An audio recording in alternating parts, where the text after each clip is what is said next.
Gachi Moochie. Hello, and welcome to the Saladcast on Sunday, the 8th of September, 2024. I'm your host, Dan Train. Joining me today, Zachary Burgess. Less constipated than Rob. And Robert Kemp. My bowels are fine, thank you. Didn't sound like it. Also, I don't know what, like, you led in with that sound that made it seem like you were going to have an M word and it's a G. Well, yeah, I guess. It's like, you can't really do that with a G sound, though. I don't know, I was sort of thinking of that, oh god, I forget the character's name, but in Futurama, the, like, gold robot that's, like, permanently in the state of, like a Roman eating grapes. Right. Debauchery bot or something, I don't know. I Yeah. can't remember his Debauch bot. can't remember his name. I was sort of thinking of, yes, you know, how he sort of talks. How delightfully rude. But how do you feed that into a G sound? Is that the trouble? Yeah. Yeah, I didn't really think it through, I guess. Gachi Moochie. It's all a bit spare at the moment, you know. I don't think these through. Evidently. This is an improv podcast. That's why they spur so much interesting talk at the top of the show. Exactly. Completely unplanned. Unregulated. Very unregulated. Imagine if there was some kind of ombudsman who was regulating the intro words at the start of our podcast, coming in with the rules. I mean, like, they joke about it on other podcasts, but isn't there a thing, supposedly, where you're not, like, to pass some sort of quality check, you're not supposed to swear in the first, like, 60 seconds I mean, that's or a something? YouTube thing. It's YouTube, isn't it? That's it. Oh, You get is it? demonetized. Yeah, you get demonetized. And some people have, like, countdowns until they can swear, right? Yeah. It's like 30 seconds or whatever. Which conveniently is usually just like after the ad read for a lot of people. So it's just like, just don't swear before that point, you're good. Because it does stop you titling your episode. something funny. Well, I mean, you could just censor it in the text, obviously. A matter of bloop or bloop. I wonder why they made it the first 30 seconds and not, like, you know... Probably because that's where the most expensive adverts are for people to buy on YouTube, right? The ones that show immediately. Or maybe if people are deciding what they want to listen, whether they want to watch it or not, which is what everyone does, right, in the first minute of YouTube. Yeah. Oh, so you're likely, if you're browsing, to see the advert and then click away if you don't like it in the first 30 seconds. Yeah, but that's not to do with whether they're swearing or not. Like, the swearing part is clearly for their benefit in the algorithm. It's not for YouTube's benefit. Maybe. I don't know. Yeah, I guess it's perhaps like, you know, if people stumble on a video and go, oh, this is not the content I wanted to see, and it's immediately swearing out the gate, then it's like, I'm offended by this, because people have opinions. Yeah, but I don't Do you think people are less likely to be offended by swearing if they've already been watching it without swearing for over 30 seconds? Is that the idea? Don't know. It's just ease into it. Like, maybe a surprise swear is acceptable. Or maybe it's some weird, like, spin-off of the child protection thing where it's just like, it gives the parents enough time to change the channel if they realise that it's about to be a lot more swearing. Oh, this is going to go bad. Yeah. But wasn't that the thing on TV was like you got a quota, right? You well, and allowed, films like, as well, yeah. Yeah, and film Rating ratings. boards. Yeah. Yeah, because presumably, like, TV won't let you on if it is just too much. Maybe. I think TV is just still time-based, right? Yeah. Whereas films, it's like an actual quota. How does that even work, being time-based in the streaming era? It doesn't really, but, No. you know... I think they probably just, like, when the TV companies are commissioning things, they're like, this is as if it was going to go in a 9 p.m. slot, even if it's going to be on streaming. I don't know if I've... Okay, usual... Okay, let me get the usual stuff out of the way. YouTube ads have got worse again recently. As they tend to. Welcome back to the perennial topic. Yeah, they're just dropping more and more minute-long segments now. Even like the 30-second segment seems to have been drifting away a bit, and now I'm just getting minute-long segments. And they are like 5 minutes apart sometimes. It's got It's got atrocious.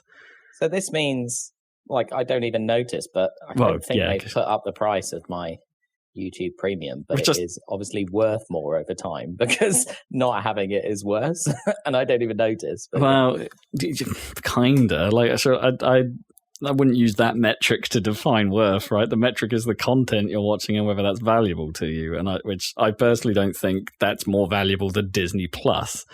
Well, I think the main problem that I experience from coming to Rob's house is that, like, when you're watching it on the YouTube app or whatever on the TV, the like ad skipping is much more restricted there than it is on just PC YouTube. Yeah, there is a new I can just skip everything after 5 seconds. Right. I never have any like extra lockout or anything. And in fairness, ad block on PC is it's still pretty good. Sure, it still works. It's a whole different thing. It still works. For now. Yeah. But also, like, there is a new feature I noticed, like even on the TV version of YouTube that I use most of the time. Like there's a skip button that appears, but not like skip ads. There's like a next ad button or something. So well, I mean, that's like skipping the individual ads as if they were a bunch of separate ads. Yeah, but the weird thing is again, doesn't happen on PC. Don't get more than one ad at once on PC. Right. But the weird thing about that is that can affect the total amount of time remaining. So sometimes when I've skipped an ad, it's gone up. So it's like, oh god, I've made this worse. And other times I've clicked that and it's gone right down to only a few seconds. And it's like, this is wildly inconsistent and I don't really know how I feel about this. Anyway, YouTube ads still suck. Like really suck. Pro suck. More suck than Amazon Prime ads. Speaking of things that are like... Even though that's something, even though that also sucks, paying for a service that still has ads. Hello, Sky. Speaking of things that are real suspiciously bad in the internet going on at the moment, have you been seeing like how that now the reject cookies thing, people started putting like paid service into that? Where it's like, either accept the cookies or reject and pay us money.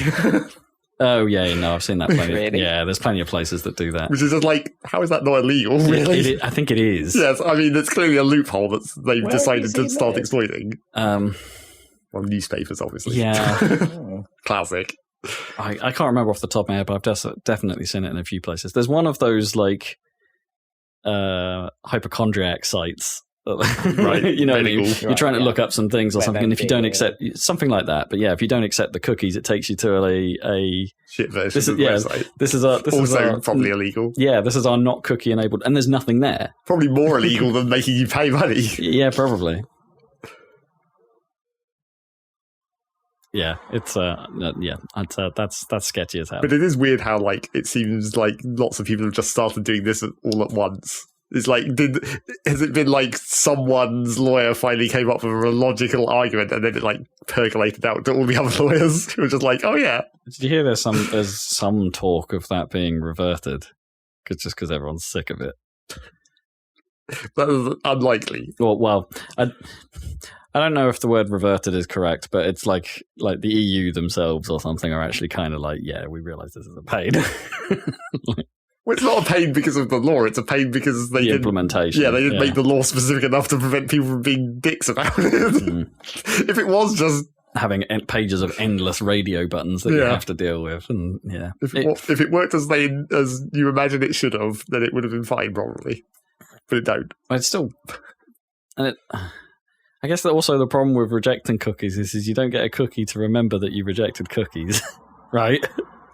Well, you kind of do, but though. You do. Yeah. But you're supposed to get. I guess you're supposed to get a functional one. I guess. Yes, because those are like outside them. Yeah, that's not like data harvesting. That's but then sites forget that, like within an instant. Like the cookie timeout for that I've rejected cookies cookie is like a day. Well, so I mean that probably depends. Yeah. So you go back to the site, like especially on my phone, right? Because on Chrome on my motorbike. I basically have an extension that sometimes kicks in to do the consent thing for me, and so it works most of the time. There's plenty of stuff that it gets by, but on my phone, obviously, I don't have Consent-O-Matic. Yeah, I think it's just called Consent Manager on mine or something. Yeah. But Yeah, on my phone, obviously, I don't have that because Chrome on mobile doesn't support extensions. Oh, really? That's I weird. mean, I might swap to. I might try it, see if Edge on mobile supports extension. I haven't actually looked.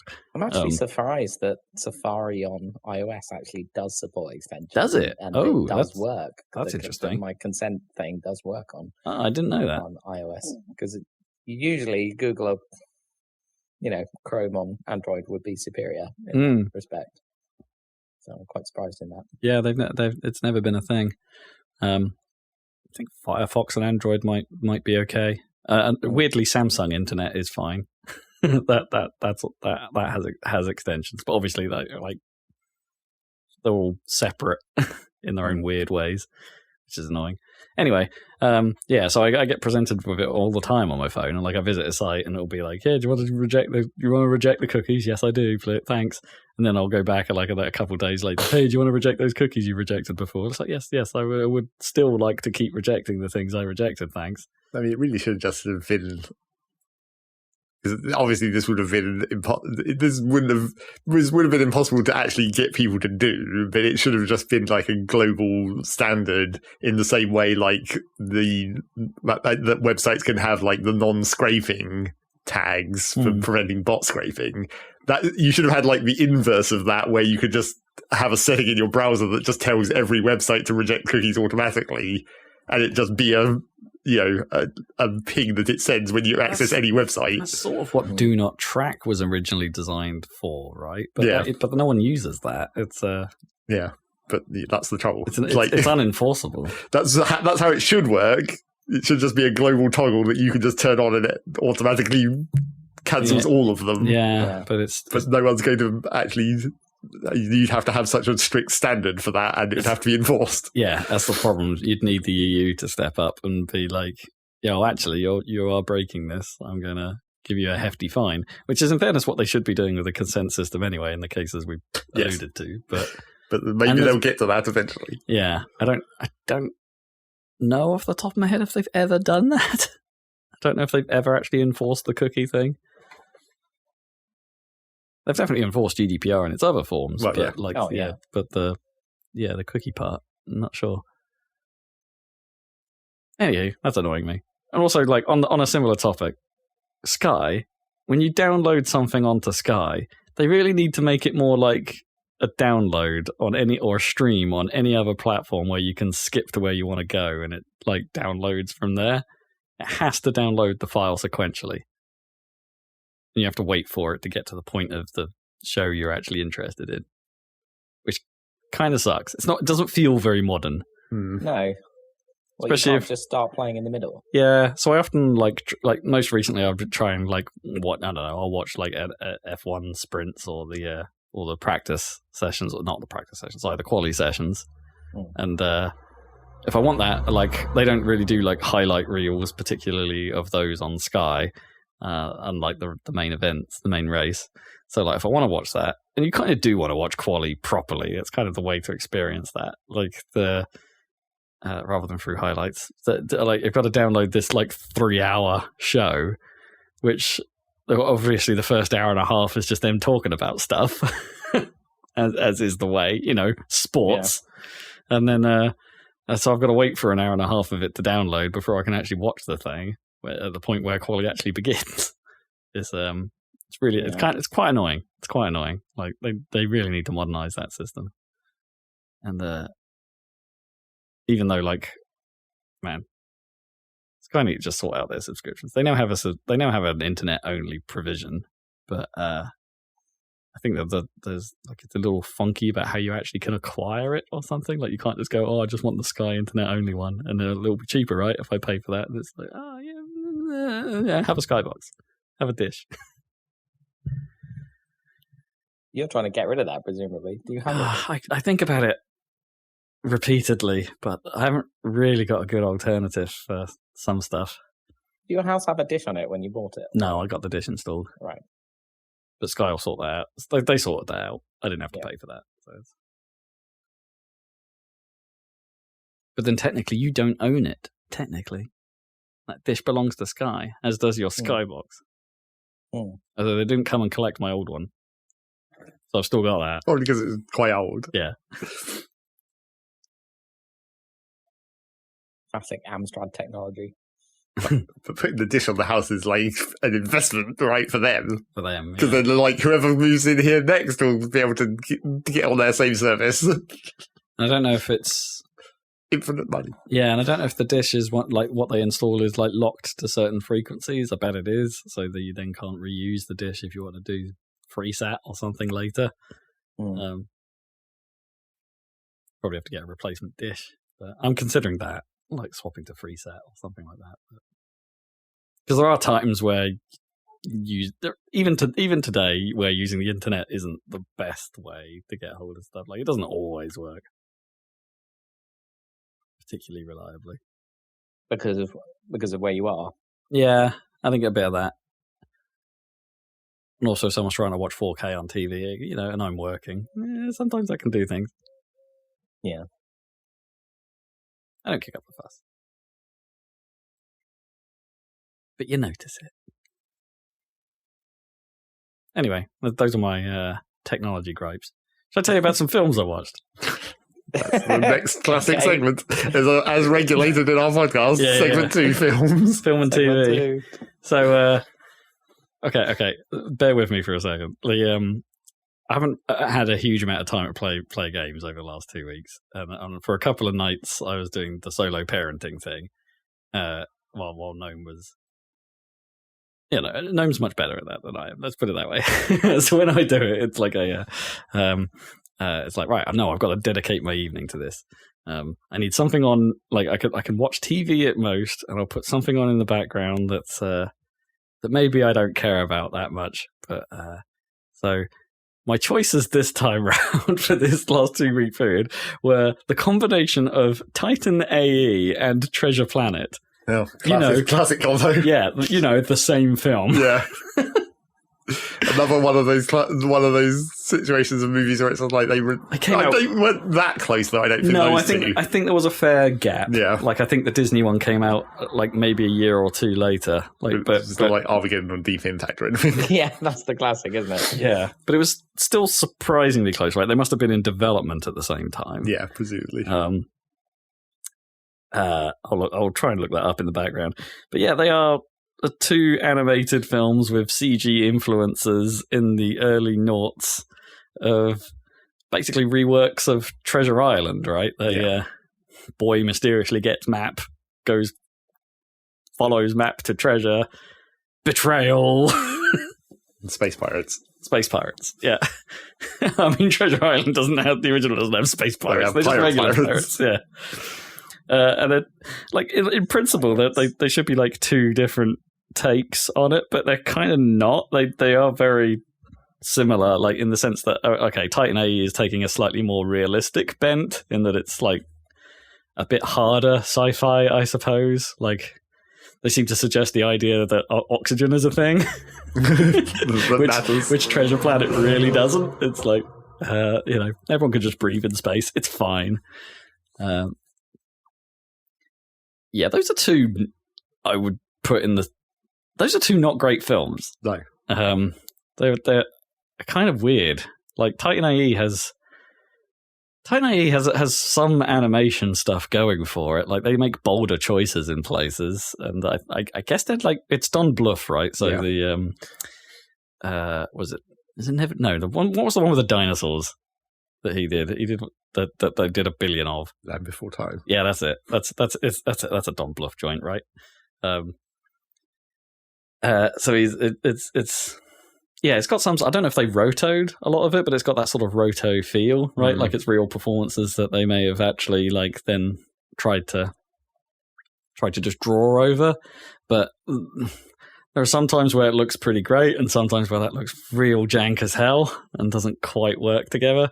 And there's there's a lot of fantastical creatures, but they're probably the best animated, I think. But in that sort of slightly jank way, where it doesn't necessarily feel like there's a good flow to it. Like the animation may have come first, and then they decided to wrap dialogue around it, a little bit like a dub. It's got a little bit of that vibe going for it, which And I say going for it, I mean that negatively. that made it sound like I was a little bit positive. It's a bit weird, and but they're doing some like fun stuff, like right, they're having moving CG backgrounds and stuff like that, whilst they're hand animating on top, which I don't know that we'd seen a huge amount of back then. Like maybe Disney had done it with Beauty and the Beast at that point. That might have been it. Like there wasn't a lot doing it. I don't know if Bluff's... I haven't seen Anastasia, which came before this, so I don't know if Bluff was doing it in that as well. But they have, the bad guys are fully 3D animated, right? Like the weird dredge things, right? They're just fully 3D, which is kind of neat to see. Boy, none of that plot makes sense. Like none of it. Like the dredge, the big bad guys that are like chasing them and like are supposedly like the end of the world. Like that they basically want to annihilate humans. They have zero motivation that's ever explained in the whole thing. Basically, like the only clue you get is like that the dredge think that humanity is going to be bad for them. That they think humanity is going to be bad for them. And it's like, and so they're going to have to murder them all. And it's like, well, what about all these other races? Like, what's wrong with them? Like, couldn't they be bad for you? It makes no sense. I suppose it makes absolutely no sense until right at the very end of the film, where for some reason they decide, oh, the dredge are pure energy. Why don't we just like murder them all and turn them into a planet? So it turns out they were right. Kind of, but it was never the idea to use them for that, I suppose. They just like hodgepodge that idea to save their own skins at the end. So basically the story is, if you're in a pinch, genocide is fine. Well, that's how it is always with bad guys. You're always allowed to kill all the bad guys. Oh, man. I was about to say, at least the space pirates in Treasure Planet have a little bit of sympathy going for them, and they do the classic Disney thing where it is a little double-edged and stuff like that. Yeah, the Disney one holds together much better as a film. It's still a bit all over the place and not really flowing, and plot lines do seem to just be MacGuffin-based, I would say. Like, suddenly a MacGuffin. But there's a little more heart to it. The thing that just kept distracting me the entire time through Treasure Planet was I do not like how they animated the lead character. Like, Jim Hawkins' face for the entire thing just looks really weird. Like, and Rob is the man for faces. It's just super off-putting. You know, like how in Penny Arcade when they draw like disgust face, right? Like it just Jim Hawkins' face is like that the whole way through. Like it just like super long and weird low mouth. Like it doesn't. There were plenty of times during the running of Treasure Planet where I was reminded of Link's CDI animation. Like, that's not a good thing. Like, everything else about it is kind of great, but like for some reason they just get the one human character really wrong. It just looks horrible. Anyway, you can skip them both. Okay. I think most people did. Yeah. Did that facilitate your childcare though? I mean, okay. Miles was more into Treasure Planet than he was Titan AE. He spent more time watching that. But what was the time period between them like? Like a week.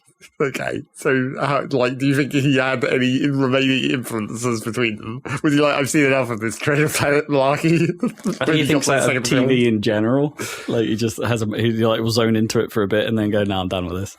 He's zoning into it more and more, though, just in general. So maybe that extra week of like difference between Titan and the AE and this was just him learning to watch TV more. Like his attention span has increased in that week, not that it held him for long through its own merits. Anyway, that's my animation review. Also, like I would say, Titan AE is hella 2000s, right? That soundtrack is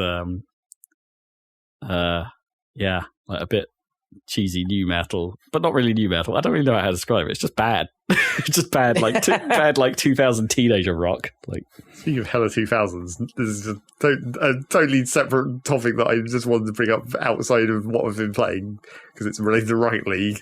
New season started. The podcast about video games. The new music they put in for this season, for some reason, is ska. Oh. And specifically... I mean, that's kind of awesome. Specifically, guess which band? Real Big Fish? Yep. It's like, wow, this is like playing an EA game from 2003. I mean, wow. They're the only ska band, according to popular media. Well, there's no British ska. There's no Madness based. No, I haven't heard that. I kind of wish it was. No, they never think of that. But yeah, that's the new theme of this season of Rocket League, apparently. Ska punk, really, isn't it? It's sure. Yeah. Speaking of animation, I guess we can have another slight segue into something that I guess is news. News. Minecraft movie. Minecraft. Yeah, all right. Okay, I see what you did there. Let's roll with that. Yeah. Do you see that trailer? Yeah. It's terrible. I'm kind of into it, man. No. I kind of like how it looks. I know it's grotesque, but I'm sort of down. I mean, as everyone has pointed out, I mean, it's obviously not AI. It just feels like AI. Yeah, it's I know like what you mean. Took the concept of Minecraft and fed it for an AI filter, and it put that out. Yeah, it did realism on the blocks, and like it did like realism in like textures and stuff. But then it also just like didn't keep anything consistent. Like, I mean, obviously for the purpose of the film, there's a reason you wouldn't. But like, there's all like everything is randomly sized, and it's just like that makes it just not look like Minecraft. Yeah, I can see that. There's a bit where they break away from the blocks a bit occasionally. Yeah, like even when they just like the first shot of them walking out into the grassy field, where it's just like there's a tree, but it's like it's a bush, but like it's like a tree, but all the blocks are just small. Right. It's like that doesn't look like Minecraft. Then. No, it's not quite right. Yeah, I can see what I mean. I can argue that it's perhaps been overdone, but it's like, do you have to be like if you're making a movie of it? Could you really be purist about the design? Well, I mean, like, I'm not sure you could. Number one problem with it is that like they've not committed hard enough in that direction by then having green screen actors. Like, if you're going to make a weird aesthetic, put everything in that weird aesthetic, but then you've just got like regular humans. Oh yeah, but they've got to do the storyline of like they've been like shifted out of their world. Well, sure, but then turn them into Minecraft models when they go through the portal or whatever. Oh, you mean kind of do the Jumanji thing, except because Jumanji this whole film is Jumanji, clearly, but yeah. But you know, yeah. I mean, I would like to see Jack Black in like cube form. Well, I mean, he'd look a lot more like Steve than he does by just wearing a blue jumper. Blue t-shirt. I mean, I love that it's Jack Black because, like, this is the exact. He is, but Robin Williams' character, right? Like, Steve's been in there for so long that he's got old, right? Yeah, I mean, I guess. But he's already in Jumanji, that Jack Black, isn't he? Oh, what is the hunter dude? Yeah, he's in he's in the more recent Jumanji films as one of the characters. Like, well, I mean, that's the other problem with like you say it's good that it's Jack Black, but I feel like that goodwill is running out on Jack Black at this point. I think we may have been slightly oversaturated with Jack Black in the recent 3 or 4 years. Come back to video games, Jack. It's fine. you can do as many of those as you like. I cannot get saturated on you there. I kind of don't care. I don't think I get bored of Jack Black. Okay, maybe Claptrap was a mistake. Yeah, but that whole movie maybe was a mistake. Yeah, and maybe this movie will turn out to be a mistake, although probably not. It's going to make a boatload of money, that's for sure. We were talking about Mario movie the other day and how that still hasn't turned up on like streaming platforms. Yeah. Presumably it is for rent or whatever. That's how I think so. Yeah, I think it's turned up for that. It's definitely been on Sky's rental platform. Mm. And obviously the other comparison people have immediately made to the Minecraft movie is like the original Sonic movie, Sonic. Yeah, it's the teeth. It's like the sheep have human teeth. Yeah, it's the same problem. I think it works more here than it did in Sonic, though. Sonic really was like a gut, like you've taken an iconic character and messed it up. Like here, it doesn't matter. Here, it kind of, for me, it adds to it the weirdness, and I love it. I don't know. I'm kind of in. If anything, the one thing that goes over my hand is the thing I wasn't so sure about were the bad guys, right? The piglins or whatever they're called. Like for some reason that doesn't work for me. Well, maybe it's because they're leathery instead of furry. No, like obviously they have to be, they're pigs, but just like maybe that texture doesn't work as well as the realism of hair on the sheep. Yeah, perhaps. Yeah, I agree with you, Zach. Rob, actually, sorry, wrong one. I agree with everyone. I think there's nothing as bad as that Sonic in the first Sonic trailer, and they did fix that. And I'm at the point now where Sonic 3 looks quite good. Yeah, man. I'm at the point where I'm not watching that Sonic 3 trailer because I'm worried I'll be spoiled because we still haven't watched Sonic 2. Like this is kids' movies. I know, it's real stupid. We should watch Sonic 2. Sonic 2 is apparently better than the first one. But we should watch Sonic 2. That's the problem. That's why I haven't watched it. I think it was on. It's been on and off Netflix a few times, I think now, but I haven't watched it because it's like because I thought we were going to watch it with you guys, but no, timing has never worked out. And then we started watching all of Fast and Furious for some reason. It's because we wanted to do the Sonic one at Christmas. That was going to be our Christmas movie for some reason. Yeah. Whereas Fast and Furious was just any time, clearly. Yeah, all time. We're only halfway through. Yeah, we got the good stuff to go, apparently. Yeah. Where it goes completely insane. Off the rails. Because cars need rails.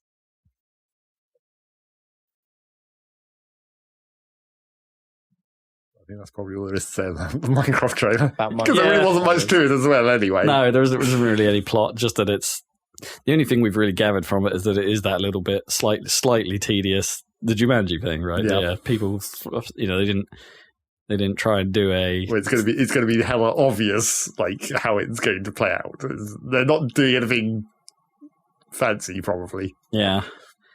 I mean, I know that's like an easy trope to do, I guess, in writing, like, because that's what Mario movie was based on, right? Mario is introduced to the world, so they do all of that, and like, it's an easy thing, it's an easy trope to rely on, because you can throw jokes in, you can do things, you can explain the world, blah blah blah blah. But the jokes have been done so many times, though. That's the trouble. Yeah, I sort of wondered if they were. I guess I hope some more that they would just do. This is an established world. This is just the people in it.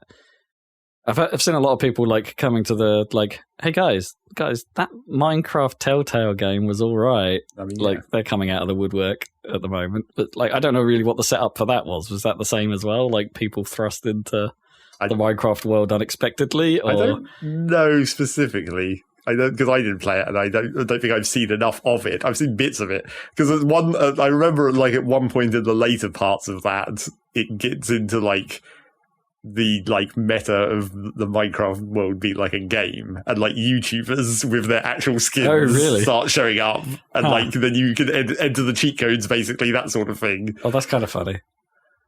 But yeah, it's just like, I'm not sure whether it is meant to be like a person getting put into Minecraft world. No, that sounds more like Free Guy, right? Where the NPCs become aware. But yeah, I don't know.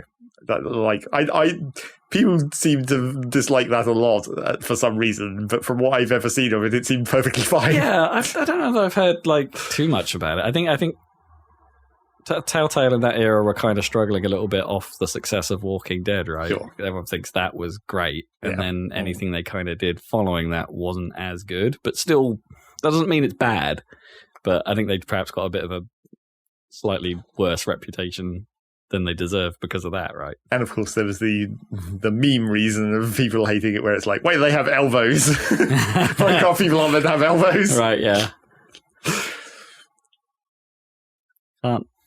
can't appease the purists all the time. No, I mean, I have already seen plenty of that about this movie trailer. Where it's like, these piglins shouldn't be able to exist in the overworld because they turn into zombies when they come into the overworld, so they should all be zombies. Why are they not? No, right? And I mean, that would be easy to just throw in a random MacGuffin to solve that problem for the film if they even acknowledge it at all. But this is why the piglins are attacking. Yes. Yeah. They have a mysterious artifact that prevents them from being zombies, and that's why they're now invading the overworld. And that'll be Minecraft movie 2. It's like, oh crap, now they're zombies. Now we've got to deal with that. Yeah. Or maybe the piglins is just the first act. Well, I mean, you got to get to the Enderman and the Ender Dragon for the end. Do you reckon they're going to do that in one film? No, I mean, if they've already shown that the piglins are like the first antagonists, I think they're going to like stick with just that. You're not going to get into the second phase of that.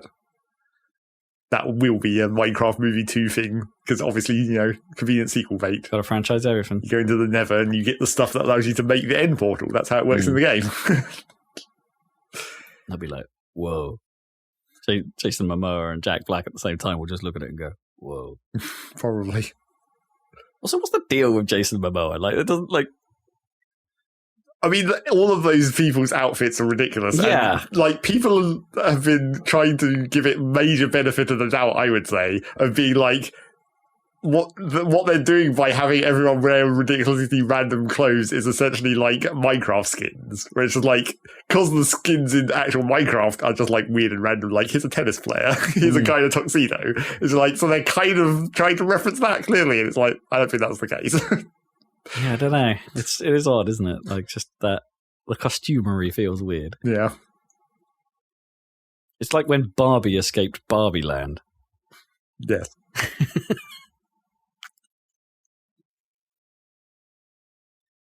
I'll tell you what, I have been binging, and I have actually legitimately been binging it on because Gnome had already watched all of it, and then with the advent of a new season, was like, they're going to slow release this, but I kind of want to see it right now. Do you want to watch it? Would you be in? And I'm like, I'll give it a go. So I've basically binged the first 2 seasons in the last 2 weeks of Only Murders in the Building. Oh, right, yeah. It's pretty good. I've seen it. I heard it was pretty good. It's pretty good. Yeah. It's quite light. It's quite stupid. There are the odd... There's the odd plot hole and thing that doesn't make any sense, and you know, you have got to like let yourself go a little bit and just go with the flow. And you know, there's been a couple of moments where I've been ahead of the story, but in the way the story wanted me to be ahead of it. I think there were moments where like it seemed like especially the last couple of episodes I watched, where there was like it crescendoed to a reveal, and it's like no, that was made painfully obvious earlier in this episode. That wasn't the crescendo, but obviously that turned out to be a fake reveal, right? Like, because it's one of those. And so it's got a bit of that going on, and yeah, the odd like why did the occasional why did they do that, and why did that person act in this completely stupid and unrealistic way? Like, you've got to, if you can get past that, it's pretty enjoyable. And hey, it's Steve Martin. Yeah, what's Steve not to Martin. love? And who is it? Selena Gomez. Right? Selena Gomez. I can't remember the guy that plays Putnam. She's charming, isn't she? I think I've never, because I don't know. She was a Disney kid in like tween like I don't know, was she... TV, and then she's a pop star. Yeah. And then, didn't she go out with whatever? Zac Efron? Or yeah, probably. I don't know. I think she might have. Like post Justin Bieber, like, right? Maybe, yeah. I think she must have been after like High School Musical and that age, right? So maybe not Zac Efron, but yeah, I don't know. But anyway, yeah. But that's the thing. She's an interesting one. I think like I can see like they've brought her in for visual appeal. that much is obvious, but she plays the character very deadpan, and I don't know if that's just like. That's the range of her acting, or if the character's supposed like, or she's supposed to be like that, right? You know, or if it's supposed to be that kind of mid-20s, don't care about the world kind of vibe going on. Oh, is it set in the 20s? Is it? No. Her being in the 20s, in her 20s. Do you know? No, it's right, yeah. No, the show's. I was just wondering if it was a Agatha Christie, Oh God, no. It's okay. Modern day New York. I've not seen it. Yeah. But yeah, like her line reads are kind of like So she's a billionaire as of this week. Oh really? Yeah, because of cosmetics brand. Oh, that's how they all do it. Yeah, you just have to be incredibly popular, and then hire someone who can put your name on something. All right, fine. Pretty good going. She can be as deadpan as she wants for that much money, I guess. I love money. The show's pretty good. I'm enjoying it.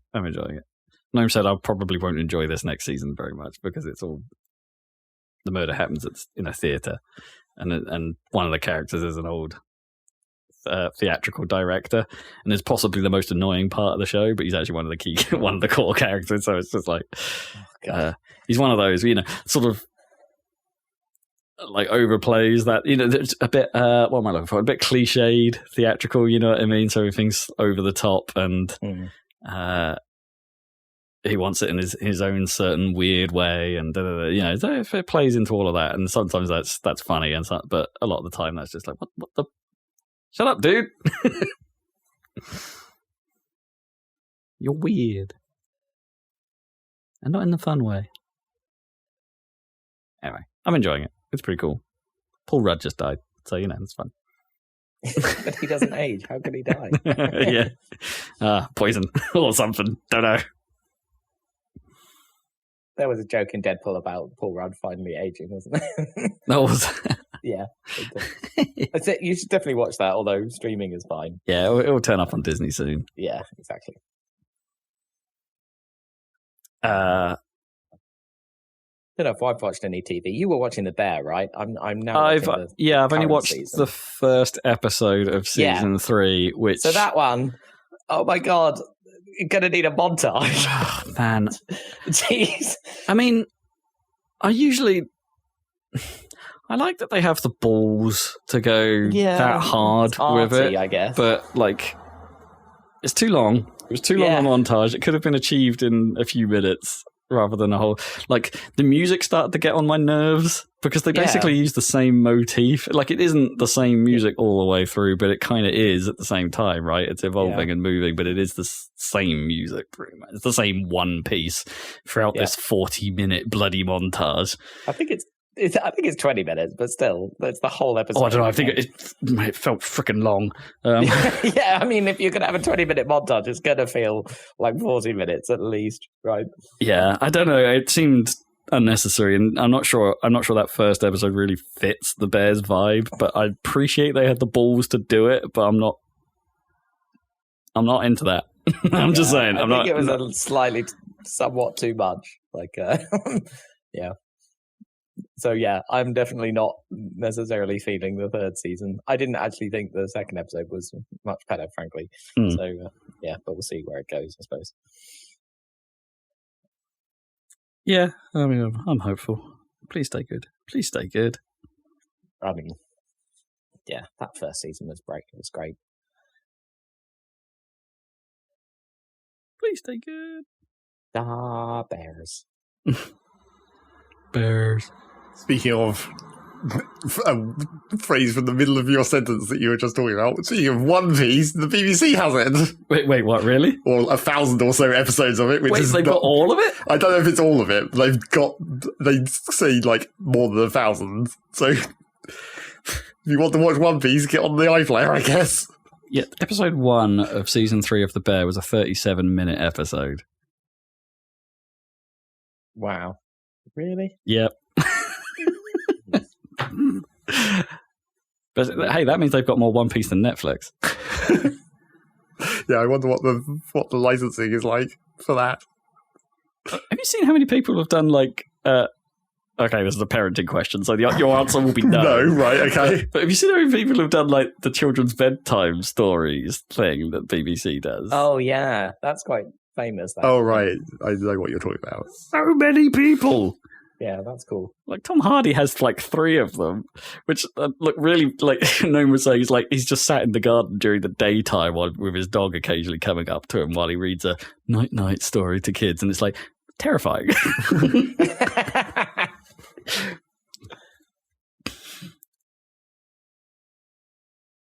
And then there's one of the hot ones from Bridgerton, and Gnome's I'm watching this one. I'm oh, I bet you are. Paying real close attention, are we?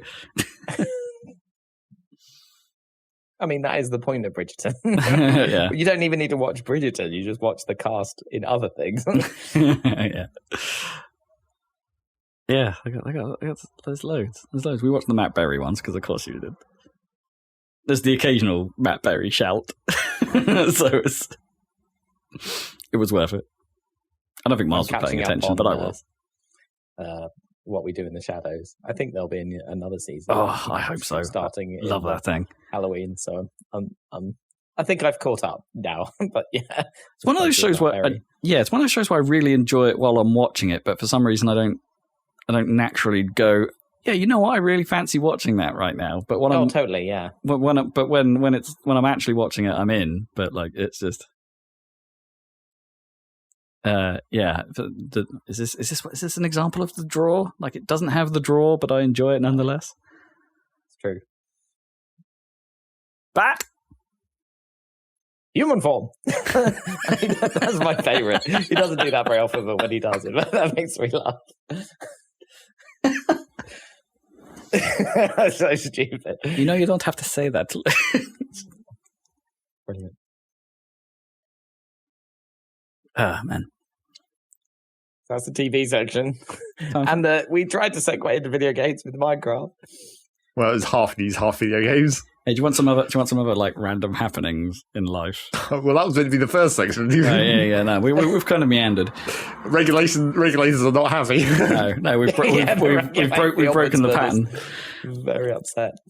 And so Gnome thought it would be. We've got moles, right? We don't keep moles, but like our garden's got the animal specifically. Yes, but there are molehills. It happens every year around this time. Universal game mechanic. Put moles in holes. Or keep moles in holes. I don't know. They keep making molehills in the garden. So Gnome bought these like sonic pegs that you supposed to put in the ground. The thing is, I don't think they're supposed to sound the way these things sound. Are they meant to be ultrasonic so you can't hear them? Yeah, you're not meant to hear them at all, I don't think. So, okay. But that just means your ears are working better for your age than they should be. So, it's the thing that I always had. Well, I can always hear cat detectors. I can still hear those. Well, it's like there was a house I used to cat deterrents. Deterrents, yeah. I always walked past a house somewhere in Stowmarket that had, I think it was a fox one, but I could always hear that. Yeah, it was just like.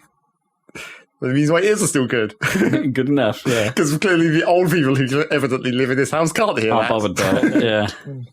Well, I guess ultrasound doesn't... Oh, I was about to say ultrasound doesn't travel that far, but it kind of does, right? That's the point. Like, I mean, I'm sure it's not. I'm sure the actual problem is that they aren't actually ultrasound, which is why you can hear it.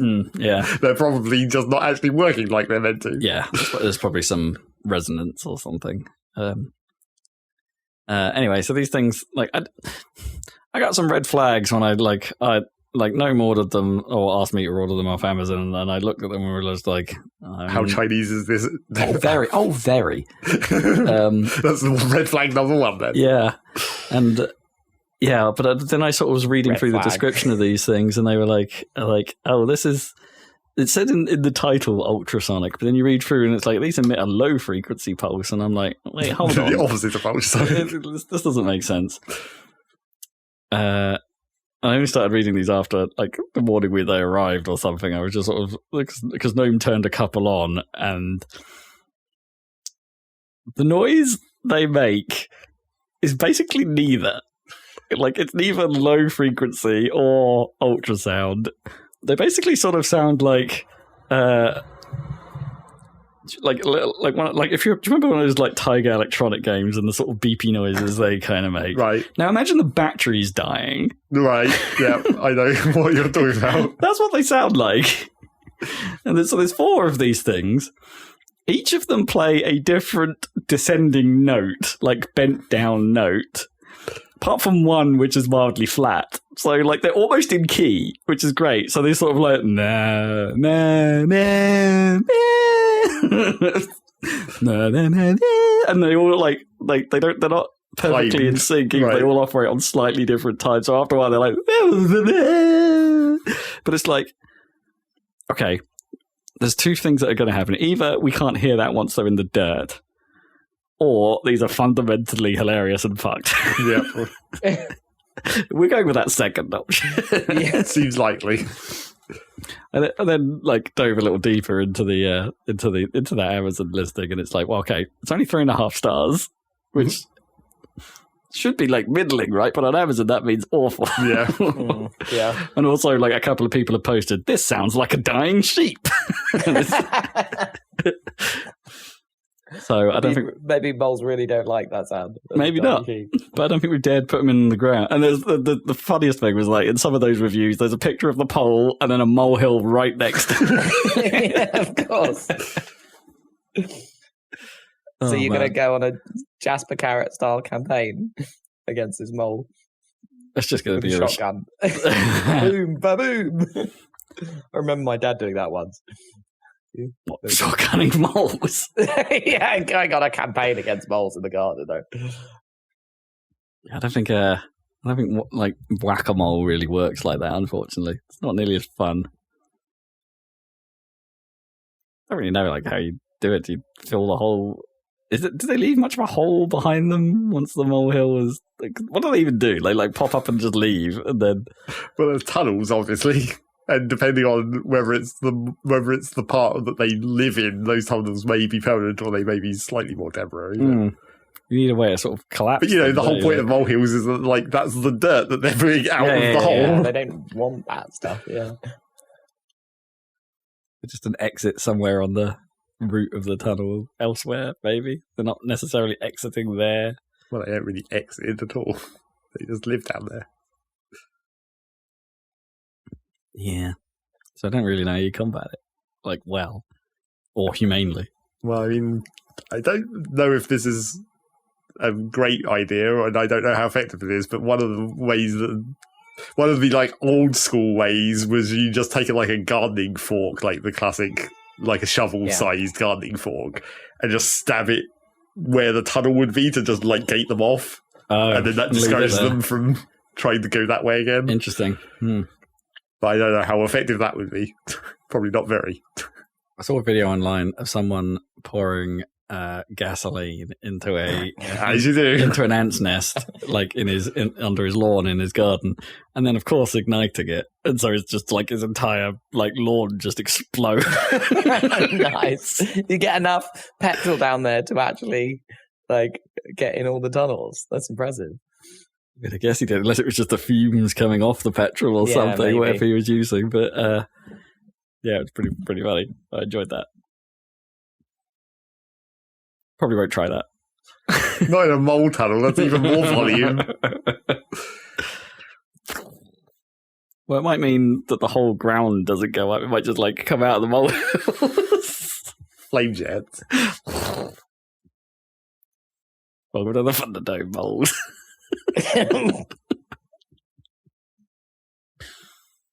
Anyway, that's what I got. That's the story I got for you this week. Okay. Mole based. What was that? That's the mole pole.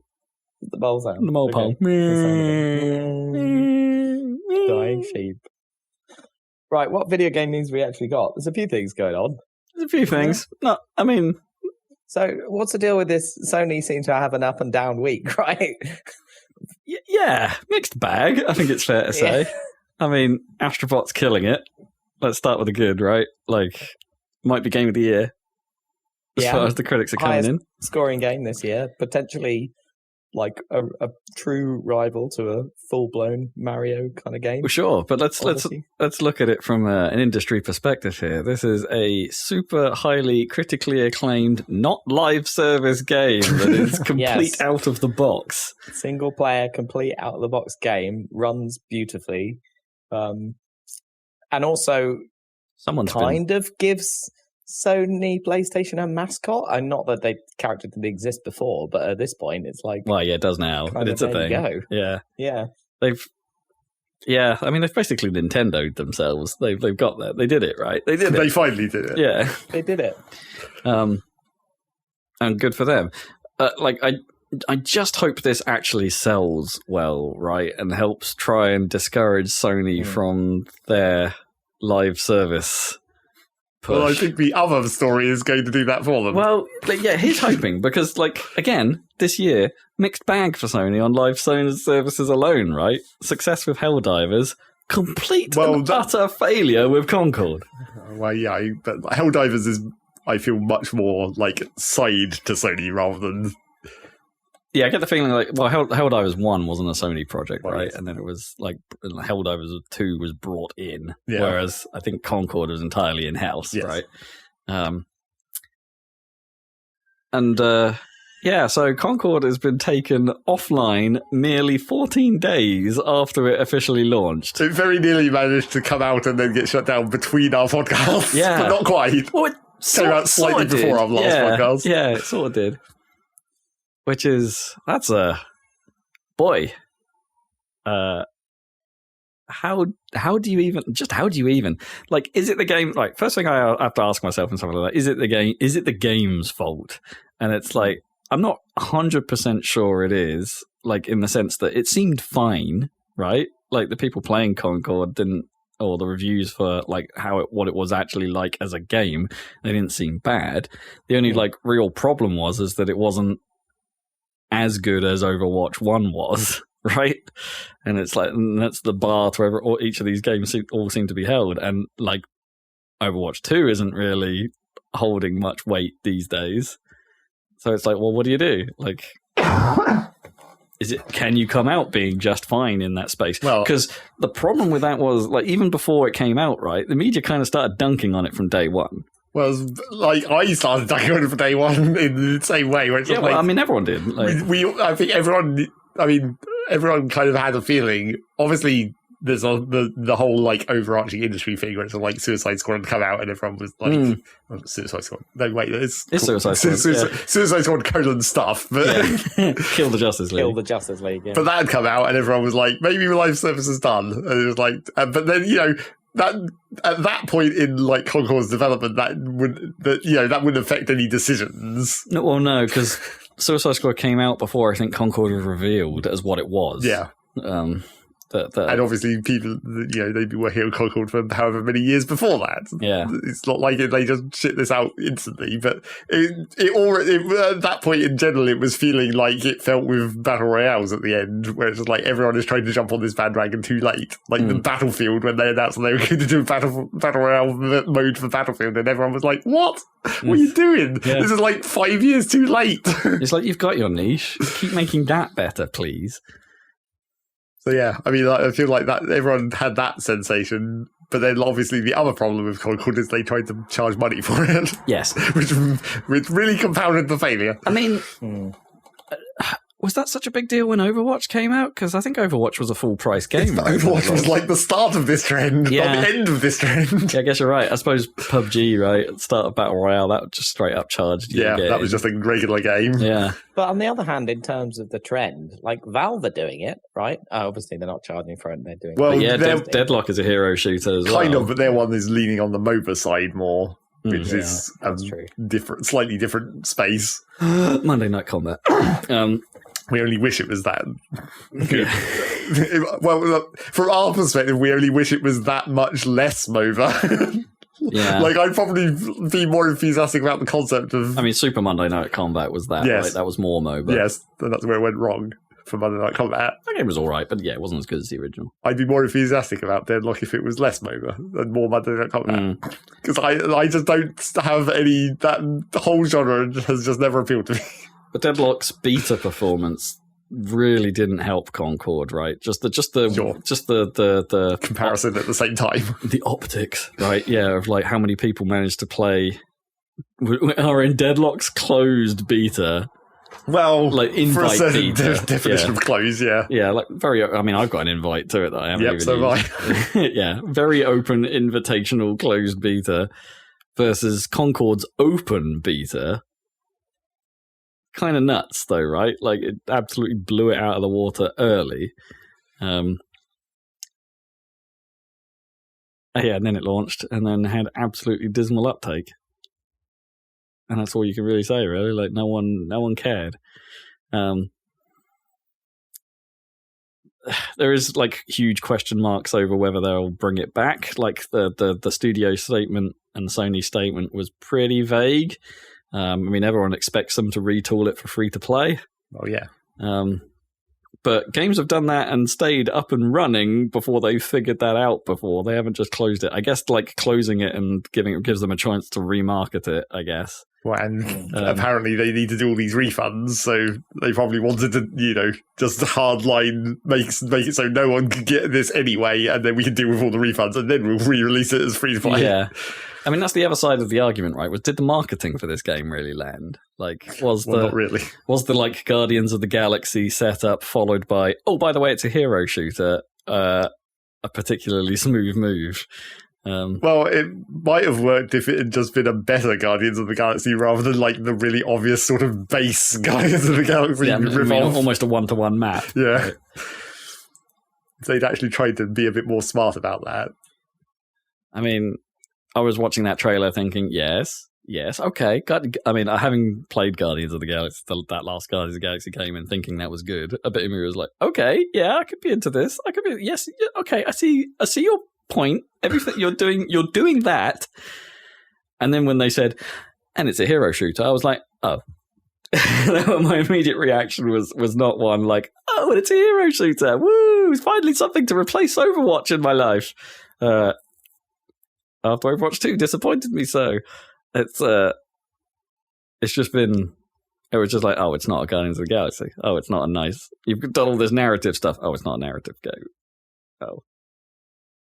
I mean, you're allowed to have narrative stuff in non-narrative games. It's just it has to maintain the aesthetic of it. Yeah, it's weird, isn't it? Because I think somehow it worked for Overwatch. Yeah. Because I remember that opening reveal for Overwatch vividly. It's such a great thing to me. And then when they actually showed you the game, I was like, cool. I don't know why. For some reason, again, probably just because it's early, it's start of the trend stuff. I was like, cool, got ya, I'm in. Doing it now just didn't work. No. Just didn't work at all. And then in Team Fortress 2's case, it was the opposite way around. It's they released it and it had an aesthetic, but then they created the lore story afterwards, where it's oh, now we have all these character trailers for a game that's already out, but they're cool too. Keep all that. Yeah. I mean, it's difficult. It's a difficult market to get into now, but it paints might be an impossible market to get into at this point. It paints a horrible picture for Sony's other upcoming games, right? Fair Games. Do you remember Fair Games? And don't forget Microsoft's one as well that's coming up. Whatever that's called, I've already forgotten. Microsoft are making one? They're making a live service hero shooter thing of some kind. I have already forgotten if that's the case. As I said, the other Sony one I was going to mention is Marathon. Right, there's that as well. Paints a poor vision for what that's going to be. I mean, that was just weird that it was going to be even close to this genre to start with. 100%. But then Bungie have been doing live service for a while, right? So, I guess... different kind of live service. That's not... Well, I guess we don't really know what Marathon is. Well, sure. We discussed this before. That's you can't just call everything live service. When we're talking about live service, we're talking about a very specific, way of live service. Yeah. But then you've got stuff like Zenless Zone Zero that I'm still annoyed isn't coming to Xbox anytime soon. Because I might play it there. Looks good. Looks like my sort of jam for a gacha game. Hey, Genshin Impact is coming to Xbox, by the way. I don't think we talked about that in the Microsoft thing. I might give that a go, because everyone says that's decent. It's not only coming to Xbox, but I think it's getting some Game Pass benefits and stuff like that. So it's I might try it. You fancy some Breath of the Wild, anime Breath of the Wild? This is apparently it. Maybe. Oh, really? But you already tried that with Phoenix. Oh, that wasn't anime. It was kind of getting there. But yeah, it was trying to do the Breath of the Wild thing. Yeah, Phoenix. Yeah. Yep. Immortal. What's it? I forget what it was even called. Was it Immortals Phoenix Rising? Is that what it's called? Not Immortals of Avian. Too many Immortals. I can't remember. Eternal? No, Eternals is that bad Marvel film. Yep. I've lost it. I've forgotten. Anyway, yeah, that's Sony's situation. I really hope Astrobot sells and that the message sinks in that people still want these single player experiences. I'm going to buy it, probably. I mean, you're the one. You're the one out of us that has a PlayStation, so you're damn well better by the sounds of it. No regrets. Is it?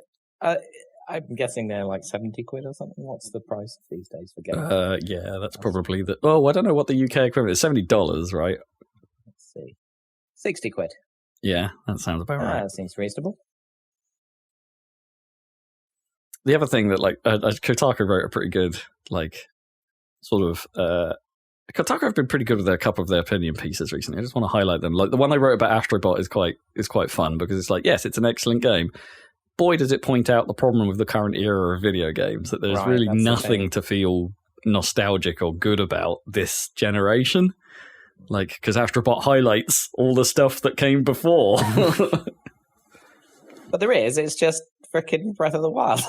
Well, yeah, sure, right? But like if you were to like focus in on Sony or even Microsoft only, like on that front, it's like anything non-Nintendo basically. It's like, is there really anything to feel nostalgic for? And it's like, I don't know that there really is. Well, but also the problem, or will be, the problem that we've already had with Sony when they tried to do this before is just like the things that you can have nostalgia about for Sony don't fit into this kind of concept as well as Nintendo does. Because obviously this was perfectly shown by Sony attempting to make a Smash Bros. And just like, right, yeah. I mean, they have, these big characters or whatever, but it just doesn't fit like that in the same way Nintendo characters do. Yeah, they got plenty of IP, but it's not all.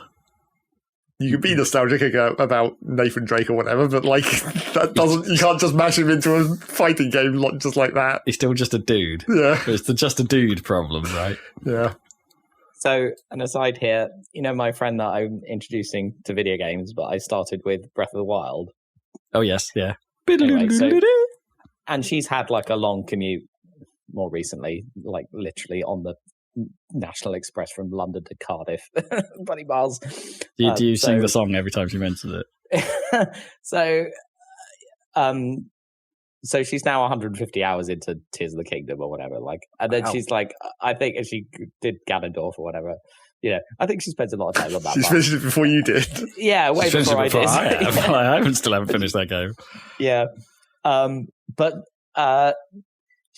so I think she was trying to figure out what to play next, and she was looking at reviews and stuff, and her boyfriend got her like Witcher 3, but I don't think she knew that might not be the best choice on the Switch. She's got a little Switch, right? She's right. And she's like, and of course, in comparison to Zelda, that's a pretty heavy freaking game for basically your second video game. And she wasn't getting into it, and she was feeling a bit guilty. And I've had that feeling myself of like, I was telling her, I remember back in 1996, I'd got PC Gamer magazine, and I'd got we had that demo CD, and I played a ton of like Command and Conquer, and then PC Gamer said the best game, gave 96% to Civilization 2, which is of course correct and the right score, but me being 11, maybe Civilization 2 wasn't quite the right game. Yeah, and we didn't necessarily grasp all its concepts or what it was. It's like, where are the explosions? Exactly. But the main problem of introducing Zelda Breath of the Wild as the first game is like it's also the best game. So you're kind of going backwards from there. It's downhill from here. But I struck on something this week, and it's working, is I realised that you could get a bundle of Portal and Portal 2 on Switch for 13 quid. Oh, nice. Like, yeah, okay. That is a rock solid freaking recommendation. Obviously, that's not the size of, but I was like, play this. And she was like, oh no, my companion cube. I was like, yes. Yeah, the only thing with Portal, like maybe Portal 2 is worse for this, is like there is some dexterity. Portal 1 is worse. That's what I was wondering. Oh, Portal 1's worse for that, okay. Yeah. Portal 2, they actually intentionally removed a lot of they thought mid-air about console portals and stuff. Right, they thought about console a bit more, I guess. On the beginning, on Portal 2, yeah. But yeah, but they seem to have made it work. And apparently it's a good version of it on the Switch. I hadn't even noticed that it had come out, but it makes sense. Mm. But yeah, I think if you've managed to play 150 hours of Tears of the Kingdom, you're probably pretty okay. Especially if you've got someone... that's her first person game. Maybe, yeah. Yeah. I'm guessing if you've got someone into Portal, that kind of opens the doors to some of the other puzzle FPSs, right? Like The Witness and... Maybe Talos Principle, that kind of stuff. I don't know. That's quite a hard puzzle jump, because Portal is technically puzzles, but it's not like it's physical puzzles, not brain puzzles, basically. Right? Yeah. Cube. Yeah, Cube and Source are obviously much less quality, but but yeah, what is coming back? What is this generation's like Portal or whatever, like memorable, like Hi-Fi Rush? I guess.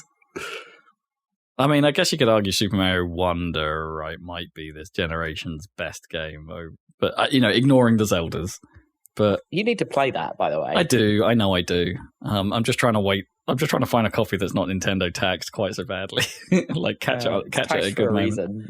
Yeah, it's pretty good. I don't think it's the greatest game ever, but it is the best 2D Mario since Super Mario World, in my opinion. I think it's better than Yoshi's Island. Put it that way. I mean, yeah, that's a valid opinion. Yoshi's Island is kind of the odd one. Oh wait, no, which one? No, I'm thinking. Yeah, Yoshi's Island is the SNES one, right? Yoshi's Story is the N64 one. Yeah. I mean, Super Mario World is SNES, right? Yes. Yeah. No, I meant out of the Yoshi games, right? Yeah, the SNES one is clearly better than the N64 one of those two. Yep. Better than the Wii one. Oh, what, Woolly World? Yeah. Also, well, did you play that? No. But that's just the general opinion, I would say, that the original is still the best of the Yoshi Island. Yeah, I thought the more recent Yoshi ones were like... I don't want to use the word dumbed down exactly, but actually I guess I do, like slightly child-friendly. I mean, that was what happened with the N64 one, right? That's where it went wrong. They already had Kirby for that purpose. Why did they have to make Yoshi and Kirby was ever intended for that purpose? No. It was, wasn't it? It was meant to be for... Well, originally, maybe, yes, but I would have said that was the... I don't think it was the intention that it was going to be simple forever. I feel like that was also limited by hardware at the time. Yeah, I think Sakurai explained like that the jump was supposed to make like remove the platforming part as part of the challenge, right? Like yeah. So you weren't falling down pits because you could just float. Because you could fly out of it, yeah. So that was an intentional decision to remove the frustration of platforming, but I don't think he ever meant it to be like a super easy baby game. A baby, but for people who weren't experienced with video games, That's just good design. Yeah. But Astrobot exists, so let's. I'm gonna booyah. There's that. By the way, there was a Nintendo Indie and Partner Direct. First time they've munged the two together into one. Both of the relevant directs in one thing. Yeah. Boy, there was a time to reveal the Hollow Knight Silk Song. Oh no, it wasn't there. Oh, that didn't happen. Didn't happen. No. I don't think they ever suggested that that's coming out on anything except PC even. I think it might have had an Xbox and PlayStation tag on it at one point. Right, okay. Don't know. I'd be surprised if it didn't come a Switch. Actually, so it'd be fine on Switch. Well, sure. First, they have to finish making it. Yeah, I have to. Apparently, I have to put that game out.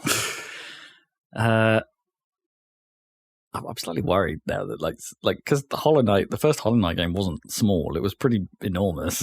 Like, is something you worry bigger? About how much of your life it's going to take. Yeah, is it bigger? Yeah, I don't. I've said this before. I don't necessarily want games that are absolutely friggin' enormous anymore. Anyway, I mean, so GTA 6 is just going to be like multi-year project to try and play through. Yeah, I don't think I can. At this point in time, that just sounds the most intimidating thing on the planet. Although I did say that about Cyberpunk, I guess, at some point. Tried to play through Baldur's Gate 3. Oh man, but I do actually want to play that. But yeah, again, the time scale just puts me off of it. Well, you have to play it multiple times as different characters. Yeah, got to do a Mass Effect. Play it as both Paragon and Renegade. Big pile of no. Yeah, there wasn't really much in this, was there, in the Indian Partner Showcase of interest? Like, I don't know. Pizza Tower is coming to Switch, so it's already on Switch. It released that day, I think. So it's it's the first console version of Pizza Tower, which means the others can't be far behind, right? Maybe. Come on, guys. Get that Pizza Tower some Game Pass love. Just buy the damn thing already. Yeah, I know. I've got too many games. So there was that. Also, like the only thing, my pick of the show, like interestingly, was a roguelike. And I know. Hold on, I've like shit on roguelikes a lot recently, and how for some reason they don't appeal. But I don't know. This one had a real quirky Morsels. It was called. It had a real quirky aesthetic, like sort of VHS-y, sort of not. But you're basically a mouse trying to trying to free yourself from the cat oppression by finding these weird little monster guys that combine and shoot and have different abilities. And I don't know. I got Gungeon vibes from it, and it's like, but in a good way. Weird to think that was my highlight of the show. That seems probably indicative of like not a great show. I don't know. It happened. We got something. They still haven't told us about Switch 2, but they said they weren't going to tell us about Switch 2. Well, obviously they weren't doing that one. Yeah. It's not an actual direct. But speaking of new consoles, Sony may have actually sort of teased that the PS5 Pro exists for realsies. Yeah, we've heard plenty of like unconfirmed and rumory stuff about PS5 Pro being a thing, but Sony themselves have kept stum. But maybe until now, because people have spotted an icon in the background of their PlayStation 30th anniversary artwork that looks suspiciously like a leaked mock-up of what the PS5 Pro could look like. It's a sort of iconography of what that mock-up looked like, which is basically just, if you looked at the PlayStation from the side, it's just a rectangle, right? You can't really see the curves. But what you can see are these three sort of diagonal ridges up the side of it. But there's no... I mean, the important thing is having a banana for scale, right? Because we want it to be smaller. Well, the Pro probably won't be smaller. This isn't to be confused with the PS5 Slimish. But couldn't they do both together? The thing's fucking massive. I mean, maybe. It could be an Xbox One X situation, right? Yeah. Where the One X was a lot smaller than the bone it was based on. Maybe. We can hope. So maybe PS5 Pro has been teased, or maybe it was a complete accident by the marketing department. Who knows? But that thing will be expensive, right? It has to be. I mean, the normal one's expensive. Yeah. There's been no sign of a decrease, has there, through this generation? If anything, they've gone up, right? I think the price has actually increased over this generation.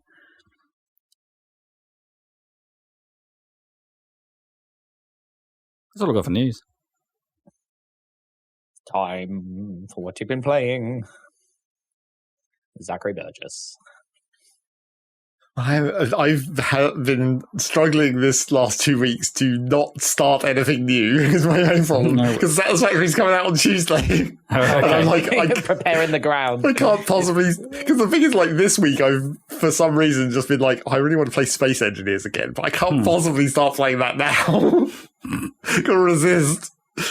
Try and pick up where you left something off. I mean, that's difficult, especially in those kind of games. Like, I could load a save for Space Engineers, but that's not going to help. That's just instant complexity. And also, I don't think I actually have any of my saves for Space Engineers, obviously, because I would have been playing this on my last machine, and I'm pretty sure that game doesn't support cloud. Or at least it didn't last time I checked, which admittedly was a long time ago. The old hard disk? Will they move over? Yeah, I could still boot up my old PC. Well, I assume I can still boot up my old PC. It's still sitting there, but I just haven't turned it on in 7 months at this point. Wow. So who knows whether it's actually still functional. There is still some shit that I do technically want to get off there. It'll be fine. Probably. Just take the disk out and mount it in your new machine. No, I really don't want to do that. Maybe, I've still got the new machine seal on it, where it's like you don't want to start opening it up and rummaging around in there when it's all fresh and clean and properly cable managed and whatnot. I mean, it'll definitely be that, yeah. But anyway, so I've been trying to resist playing anything new, which means I haven't really been playing much different. I mean, I played some more Shapes 2. Last time I got to the end and I was trying to make the start of a make anything machine, the complicated bit of making the machine that does things automatically. But my plans for that got basically ruined by two different things. First was there was the precise way the trains work I hadn't quite figured out. and that just kind of ruined my plan, where it's just like, oh, the trains don't work quite the way I thought they did, and that's kind of messed up how I was going to manage getting all the parts into this factory or whatever. And then the second thing that also kind of scuppered that plan was just that, like, exactly as I predicted, they made a patch where they allowed you to circuit control the pipes. So now you can actually... the whole figure that I was complaining about, where you have to build 8 copies of the same paint factory for each of the different colours of paint, that's not a problem any longer. You can just turn on and off the individual colours as necessary, so you only need one factory. So I was like, well, all that work was kind of pointless. So yeah, I basically moved on from that save and went to try the insane difficulty and the hexagon difficulty to see how they were. And insane is just like there's one extra layer, a 5th layer that you can stack, and then the shapes are more complicated, but it's the same shapes. And the thing I found about that was, like, in the normal difficulty, the goals that you do are like have a progression to them usually, where it's like the first shape, and then usually you use that first shape in the second shape, and then use that in the third shape, and it's fairly obvious like what the steps are in normal difficulty. But then once you get to like the insane difficulty level, it's just like those steps aren't as obvious, right? And also they maybe sometimes lean more into like undoing things, where it's like sometimes you make a more complicated shape, but then the next step is like, oh, you can do that by essentially just like removing a step instead of adding another step. Oh, I see. Right. So it's like, oh, if I just bypass this one thing in the middle, I actually get what I need. Yeah, that seems to happen a bit more in the insane difficulty. And then hexagon is just like, well, kind of the same thing. Not as complicated, and the progression is a bit more obvious in the steps, but then obviously with hexagons you have some other difficulty of like the 6 different rotations and whatnot. Although there are only 3 different shapes in hexagon rather than 4 in the normal shapes, the normal square shapes. So you don't have as many different options for each, quadrant or sextant, I guess. but then there are 6 of them, so you have to do slightly more rotation. But really, all that really means is like you have to rotate things twice sometimes instead of just once. Does it not? Does the fact that it's cut into 6 pieces make it a bit of a hunger problem because it looks a bit more pizza-y? You have a square pizza. I mean, you can. You don't. Well, only one. But you could. I mean, only one of the shapes looks more pizza-y, the hexagon, I guess, because there's no circle. Oh, what? Of course. So there's not like curved end pieces anymore. Well, there's hexagon. There's basically hexagon, but with a divot is like with the second shape, and then the third shape is like a petal shape, so it like bulges outwards. Oh, right. Well, there you go. Problem solved, I suppose. Yeah, it doesn't look that much like pizza. Yeah, apart from the hexagon one, possibly. But yeah, I fiddled around with some of that. Didn't get super far into either of those saves really, but I was finding the insane difficulty quite difficult, and the hexagon one not too much difficult. So I might consider continuing with the hexagon one, but is that for like 2 more days? Is that like a special difficulty level on its own? Then it's just called hexagon or something. Yeah, basically, it's just in the menu where you select the difficulty on the save file. It's just like after insane, there's just hexagon and custom in case you want to do that. But custom, I might still want to maybe experiment with the custom settings, because the custom settings in general is like the random generation of like the world. So it's like how far apart are the patches, how large are the patches, and that sort of stuff. But the icon of the like option for custom seems to imply that you could potentially have like less or more segments. Like you could make a save file where there's 3 segments instead of 4. Oh, weird. And it just like has a gap in between them. I'm not sure if that's true or whether that's just a weird icon thing. Because when you have the ability when you're making like map markers and icons for your blueprints, where you can just type in the code for a shape and it generates that shape. Because all the shapes are represented by like a string of letters, basically. Right. Which if you click on a shape in the game, it pops up a menu that shows you that string, and then you can just copy it. So that's useful for if you want to like label your factories, where it's like, this is the shape I'm making, I can just copy that, paste it into the icon for that factory, and then that's that. Okay, I see. Yeah. But you can also put those in manually, like you can just type in the correct letters to create that icon. But if you start typing a shape icon that has like only 3 segments instead of 4, it creates this like, 3-segment thing with little gaps in between them. Oh, okay. And so it doesn't make a triangular thing. It just weirdly leaves gaps. But like not in. But if you wanted to make a 3/4 shape with a gap, you have to input the gap as a thing, right, to make it fit that shape properly. So I don't know if surely that's just quarter mode. Just you're never filling in that spot. Well, maybe, but I don't know. I want to see if that is weirdly an option that you can do. I suspect it's probably not. Because then the rotation would be all weird. Yeah, it'd be strange. Because then what would a 180-degree rotator do in that case? So anyway, that's shapes too. I don't know. Just working in this specific segment of a shape just make your stuff explode. It's just the fail state. Yeah. Don't interact with this quadrant at all because it doesn't actually exist. This is the danger quadrant. The void. Yeah. Don't touch the void. We're in the vortex. Love the vortex. So yeah, that's the shapes 2 I've been playing, and that's going to go away shortly because Satisfactory is definitely filling that same slot in my gaming schedule. You can watch our video before they unfortunately introduced the circuits for fluids, I suppose, but we didn't get that far in our quick play. We didn't get into my save either. Yeah, that video will go up on the 14th or 15th. It's all scheduled. It's all done. And then the other thing I've been playing is we've still been continuing with Terraria. Well, I've still been continuing with Terraria Journey Mode by myself, and the multiplayer Terraria has still been continuing. And I finished the Journey Mode save that I was doing solo and got all the achievements. So I was like, well, that did what I was intending. Got through that. I did manage to do all of the bosses in expert difficulty in Journey Mode. I didn't actually have to turn it down at any point.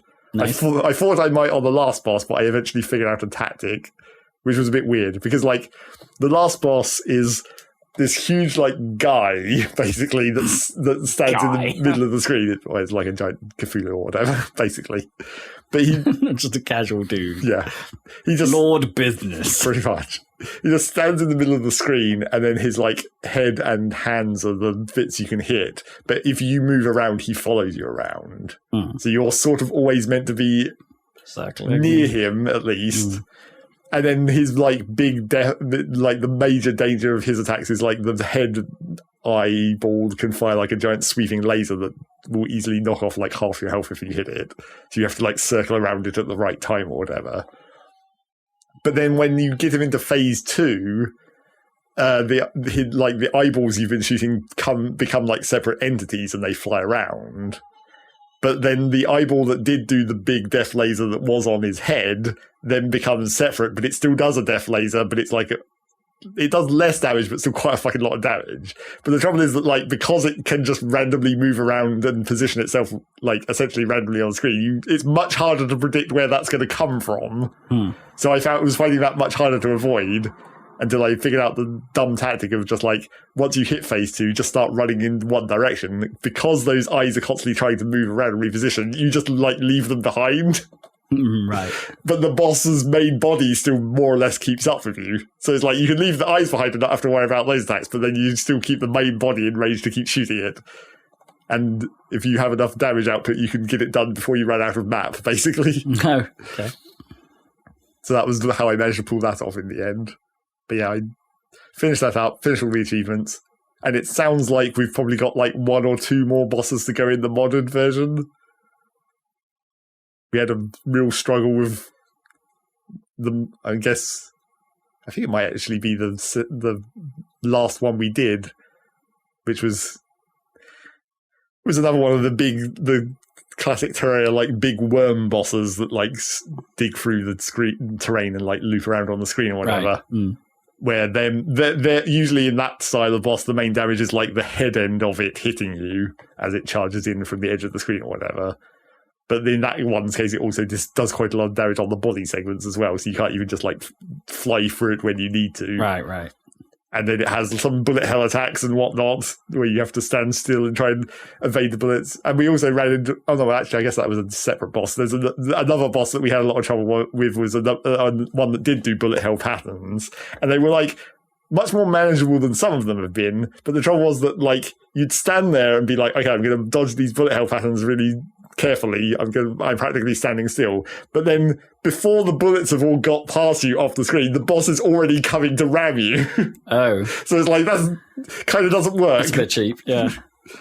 You can't stand still long enough to actually evade the bullet hell just by doing that. You actually have to start flying again before you're even done with dodging the bullet hell part. Unless you can be close to it, so there's enough of a gap where the bullets have left a hole. Kind of, yeah. Or you can be like really far away. Although this boss specifically creates like an arena. Like it creates these big firewalls that you can't go past. Whereas most bosses don't do that.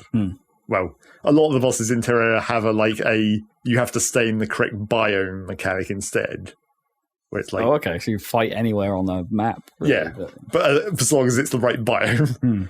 So if it's like one of them had to be fought in the Hallow, and because on our map the Hallow area was quite small, it's like, well, that's a relatively small arena for us. You don't have much leeway on that one. Can't just run away and kite it for ages. Yeah, kite those eyeballs. Yeah. But yeah, we managed the big worm boss and the fiery bullet hell boss thing. And my guns have actually kind of got less ridiculous recently. Like, one of the last ones I made is just like an anti-material rifle. It's just a big sniper rifle that shoots a big bullet, and that's it. Doesn't really do anything particularly interesting. I think the most ridiculous gun I've had recently was this weird... It's a shotgun with a grenade launcher attachment. But the grenade launcher has, like... If you shoot the grenade at an enemy, it does crap all damage. But if you shoot the grenade just up in the air and it doesn't hit anything for 2 seconds, it just does like a screen-clearing shockwave that kills everything. Wow. Well, it hits everything. It doesn't like kill everything. That's kind of But fun. it does a lot of damage. So I was using that at one point in one of the bosses where it's like, I need to keep firing this grenade, but try not to hit the boss, because I think it was the worm boss, actually, because... with worm bosses, usually you can hit all the segments of them. So this huge shockwave that just hits everything on screen, it's like, well, that's going to do a lot of damage, right? But then I was like, oh no, the worm boss has travelled over me, above me, and it's blocking my grenades. Yeah, I can't hit it. I can't shoot. I can't shoot the grenades far enough to reach that 2-second limit. That's quite funny. Like an airburst nuke. Yeah. I think I ended up also using just like homing rockets and stuff at this point. Weird rocket launchers. The ammo is just mini nukes at this point, which isn't actually, it's not actually any different. It's just a damage, like it's just a type of ammo that does more damage. It's not actually, it doesn't change the explosion effects at all. It's not Fallout. Right. You're not actually using mini nukes. So yeah, I think we've got 2 more bosses to go in that, so we might actually finish that before I have to start Satisfactory. And that's it. That's all I've been... Well, apart from that little bit of Rocket League, obviously, the Scar new season of Scar. Yeah, that's all. Sell out. Yep. And it's got to be that song, right? Yes. Yeah, okay, cool. I mean, obviously. Because the record company is going to give you lots of money, and everything will be all right. Yep. Ba-da-da. I think that's also in goal scoring. They've clipped it for the goal scoring music as well. Okay. Which bit? Just record companies going to... Or just some trumpets? Just the trumpets, I think. Sweet. Still not going to play Rocket League, but that's pretty sweet. Yeah, that's all. That's the end of what I've been playing, and obviously next time you're going to hear about Satisfactory probably. Woo! Right. It is time. Or nearly. How about you then, Rob? Shall I let you flip the coin between... You have a choice. Do I start with Xbox on one hand or Steam Deck on the other hand? What do you want to know about more? What do you want to know about? What do you want? I want to know about both. But start with the Xbox. Start with the Xbox. All right. Well, you're in for a treat because that's the new game I've been playing. New! Yeah, I started playing recent Game Pass edition from Capcom, Kunitsu-Terrapez, Path of the Goddess. Goddess? The most god. I haven't goddessed in the past. The absolute goddess. The goddessest. The goddess of all time. Kunitsu-Terrapez, Path of the Goddess. What is wrong with me? I can't not say goddess. This is my surprise. I guess this is my Capcom surprisingly not their usual game of the year. It's happened twice so far. Every year. Well, yeah, because Exoprimal was last year, right? And I quite enjoyed that. Kunitsu-Terrapez is this year's, and I'm quite enjoying this as well. But not as much as Exoprimal. It's a very different thing. So, you've probably. If you have any familiarity of Kunitsu-Terrapez and you haven't played the game, it probably would have been from the trailers that were about last year, I think, for this, or early this year, something like that. And you'd have looked at it and gone, "That looks mad," and you're not wrong. It doesn't. Those trailers didn't really tell you what the game was particularly, but turns out it's kind of nuts. So it's a little bit. It's basically. Everyone keeps narrowing it down to being basically a tower defense game, and it kind of is, but it's like I would describe it as more of a traveling. It's a traveling tower defense, as in the world has been, the mountain on which this is set has been defiled because of man's greed and excess, and the nature fought back, but it's not really nature. It's like this evil presence known as the Seethe. Which I think is a kind of a cool name, the Seethe. Malice. Yeah. So your pilgrimage at the start of the game is basically cut short because the Seethe has done bad stuff. So you, as the goddess and the protector, have to start afresh, basically, and clean up the mountain so you can go back there and finish your ritual, saving all the villagers on the mountain on the way.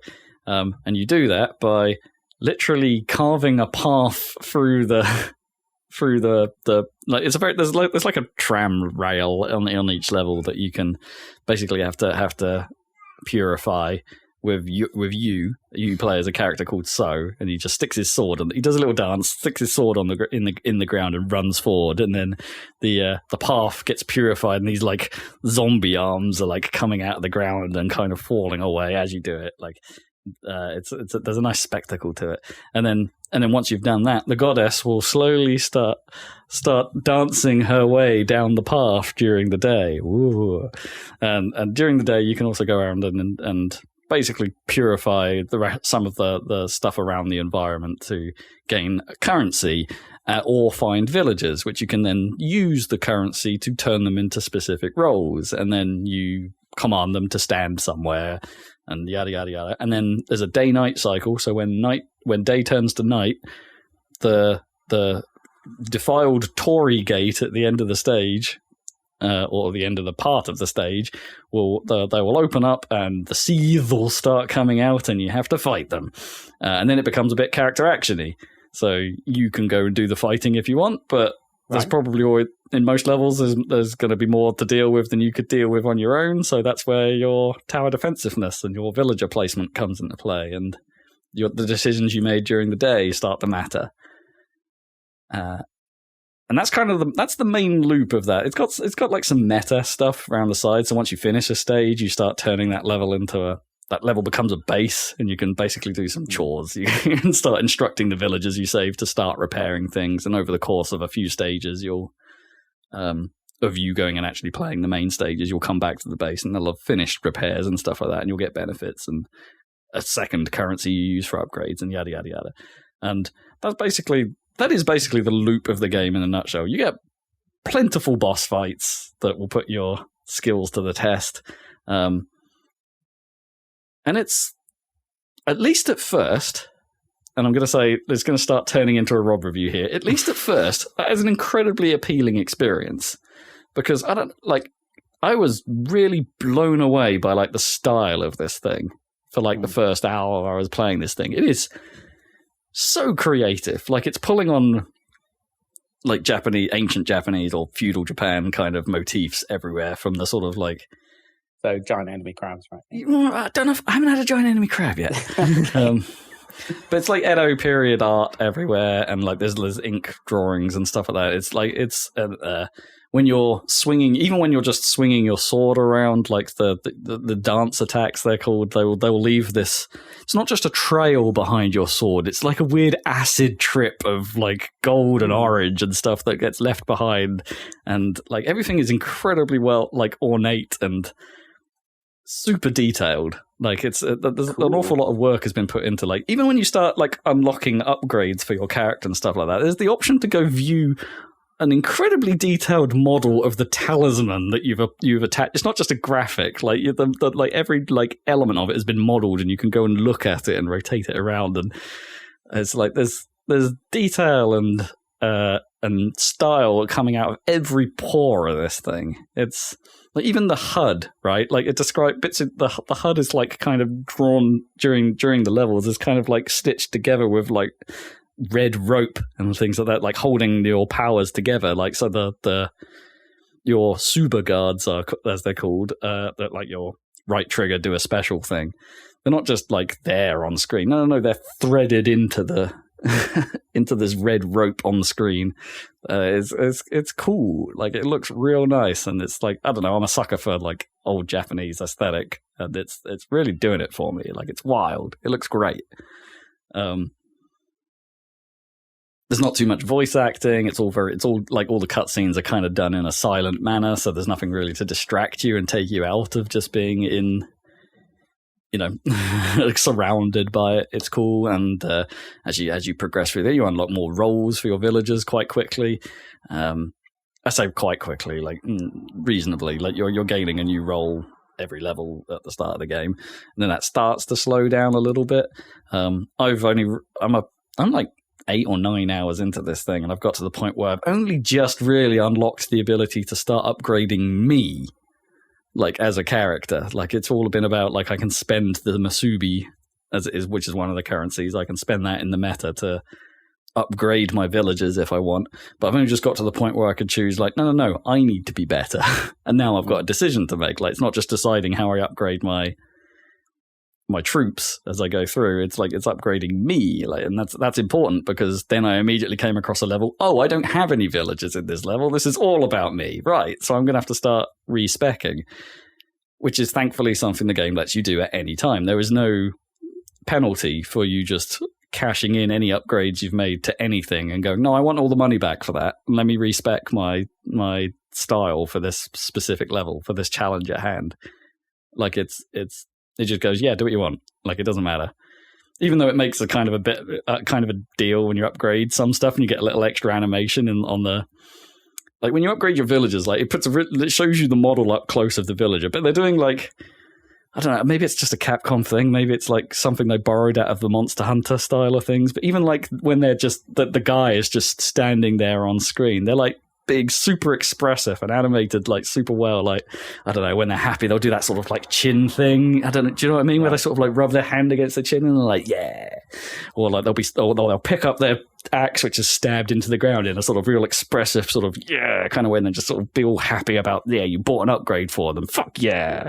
They're like, I mean, those definitely sound like Monster Hunter animations. Yeah. Like they've probably just stolen. They're all a bit over the top, but they look real cool and they look nice. And like, even when they're idling during a combat phase of the level, there's music playing, like with all like traditional Japanese instruments, like, but they all sort of, this game's kind of thing is like, it's the dance that purifies, right? So it's like, even though the dancing isn't really a gameplay mechanic, it's an aesthetic mechanic. So when nothing's happening, everyone's dancing and everyone's just kind of grooving to this, to the beat. And that's how you purify the gates at the end. Everyone does a synchronized dance, and it's like, I don't know. Everybody's moving. It's a pretty cool thing. The only my main gripes with it are just like the speed of the game is probably not as fast as I would like. Like it's like the stages can take quite a while. Even though there'll be like 2 phases on a lot of levels where it's like, you get through one Torii gate and then that's step 1, and then you get, well, here you go, do that again, but now it's on a different half of the level. And And I'm not sure I'm into that whole like splitting it into 2 steps. That doesn't really necessarily feel particularly necessary. It just feels longer. Do you know what I mean? It's not like anything dramatically changes in the second half of the level. It's just like, here's more of what you just did. And it doesn't necessarily add to the experience, I think. It's like, I think the day and night cycles take about the same amount of time. But if you're done with it, if you've done everything you can do during the day, you can just skip the day and skip to the end. But you can't do that at night because there's stuff attacking. And those night sequences feel like they can perhaps be a bit too long or take too much time. Sure, yeah. I don't know. So like, and there isn't necessarily enough variation between each level to keep that loop feeling fresh. I know they're trying to drip feed you with a few like more roles. Here's a few more things to do. Here's bigger levels. Here's more villagers for you to command. So here's a particularly gnarly level where they're going to throw all kinds of stuff at you. So we're going to give you more stuff for you to manage. And here's some fancy new contraptions and traps that are just part of the map that you can optionally get your craftsman. That's another part of the like day's time management. You have this little craftsman guy that follows you around from like level 2 or something, and you can say, no, fix this for me. But that obviously takes time for him to do. So you've got to pick and choose what you want to fix and how that's going to work for you. But you can start getting more and more contraption types for it as you get later on as well. Like, this one's just going to self some fireworks for some reason that will damage stuff nearby, or this one's a big old pile of netting and it slows down stuff as it comes through it, but won't affect flying stuff, obviously, because the flying stuff will just fly over it. And these are all choices you have to make. And so it is adding stuff, but it doesn't take away from the fact that just the core loop of the game takes a while. Mm-hmm. So I reckon I'm like 8 to 9 hours in, and I'm slightly less than halfway through, I think, the main stage progression. Partly because the game also encourages you to go back and replay old stages, because there are hidden extra objectives. The first time you play a stage, you don't know what those are. And it only reveals those once you've finished the stage, and then you can be like, right, now here's some optional things for you to do, and you'll get rewarded. Yeah, okay. And you'll get rewarded if you go back and do those. But those are just the main levels. I haven't even talked about the boss fights yet. The boss fights are neat. Like, I haven't talked really about like kind of like the character design in this game. Like, the humans kind of look like humans. The whole thing with them is they wear a mask at this time of year. Like, it's part of their ritual, but their mask defines their role. So like, you never really see anyone's face, which is kind of an interesting. The only person's face you ever see is the goddesses. Everyone else, they're always masked up at all times, which is an interesting choice. But those masks are quite ornate and quite colourful. But that is nothing compared to like how the Seethe look. They're not just like grotesque flesh monsters, although some of them are grotesque flesh monsters. They're brightly coloured and like a lot oily and kind of like, it's weird. It's like someone took 2 paints that don't mix properly and slap them all over these things. Like, it's a really real interesting look. And then you get like the most nasty ones will be like have orange streaks across them mixed in with like bright pastel blues, and they're wild looking things whilst also being fairly grotesque at the same time. Like one creature that basically just has a mouth of mouths, or people's like ghostly heads like merged in and stuff like that. Mouths. Yeah, it's kind of creepy. But then you get the boss designs, which take that a whole nother level higher. Like, they're particularly like cool looking. And they tend to mix up, like, there's usually a trick to them. Like, there's a tactic for them, and it's about trying to figure out what that is. Sometimes that works out well. Other times that can be a little bit annoying. I found the third boss a pain in the arse, because at that point they introduced the mechanic to you like in the level prior, where your villagers can only attack stuff they can see, and so that level's in a cave, so it's like part of the level is lighting lanterns so they can see, so they can attack more effectively, of which there's an optional objective to not light any lanterns, of course. You don't know that at the time. But you're the goddess, and you give off some light, so like, you can use that to your advantage. But anyway, this boss fight basically forces you to light 6 lanterns whilst fighting the boss, and lighting all of the lanterns stuns the boss, so you can actually go attack it with some effectiveness. But that level actually became a lesson in kiting, because it's like the boss is basically following you, and if you make the mistake of trying to not trusting your villagers to fight off some of the extra sieve that are coming, or if they get in trouble and you do go and help them out, you're also kiting the boss towards them, which will then go and do hella damage to them and potentially the goddess and mess you up. And obviously, if the goddess dies, you die. Like that's the whole thing here. And so that took me quite a few attempts. That like the first few attempts, I was like, man, this is bullshit. Like, how do I stop it? Like the boss is just doing what it wants to do. How do I stop it from attacking?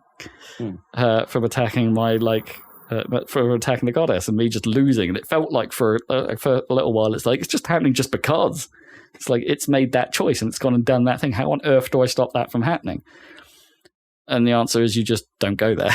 Okay. like just don't be near. What are you doing, man? The boss will come deal with you and like kite it around and stuff. And so there's always there's always a tactic, which I like. There's a every now and then they mix up the formula as well. Like the last one of the more recent levels is you crossing this big lake, but it feels more like suddenly this becomes like, oh, this is proper tower defense now. We're just on a set of boats.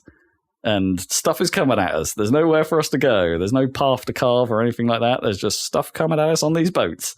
Better make sure we're planned and ready and reactive.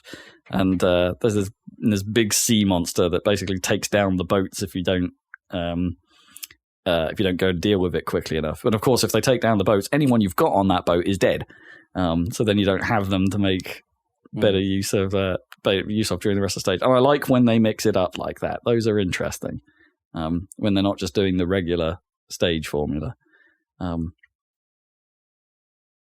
yeah, if it was a bit pacier to like just get through the levels and perhaps mix things up a little bit quicker, because it seemed to introduce things quite quickly at the start of the game and then slowed right down in terms of what it was introducing.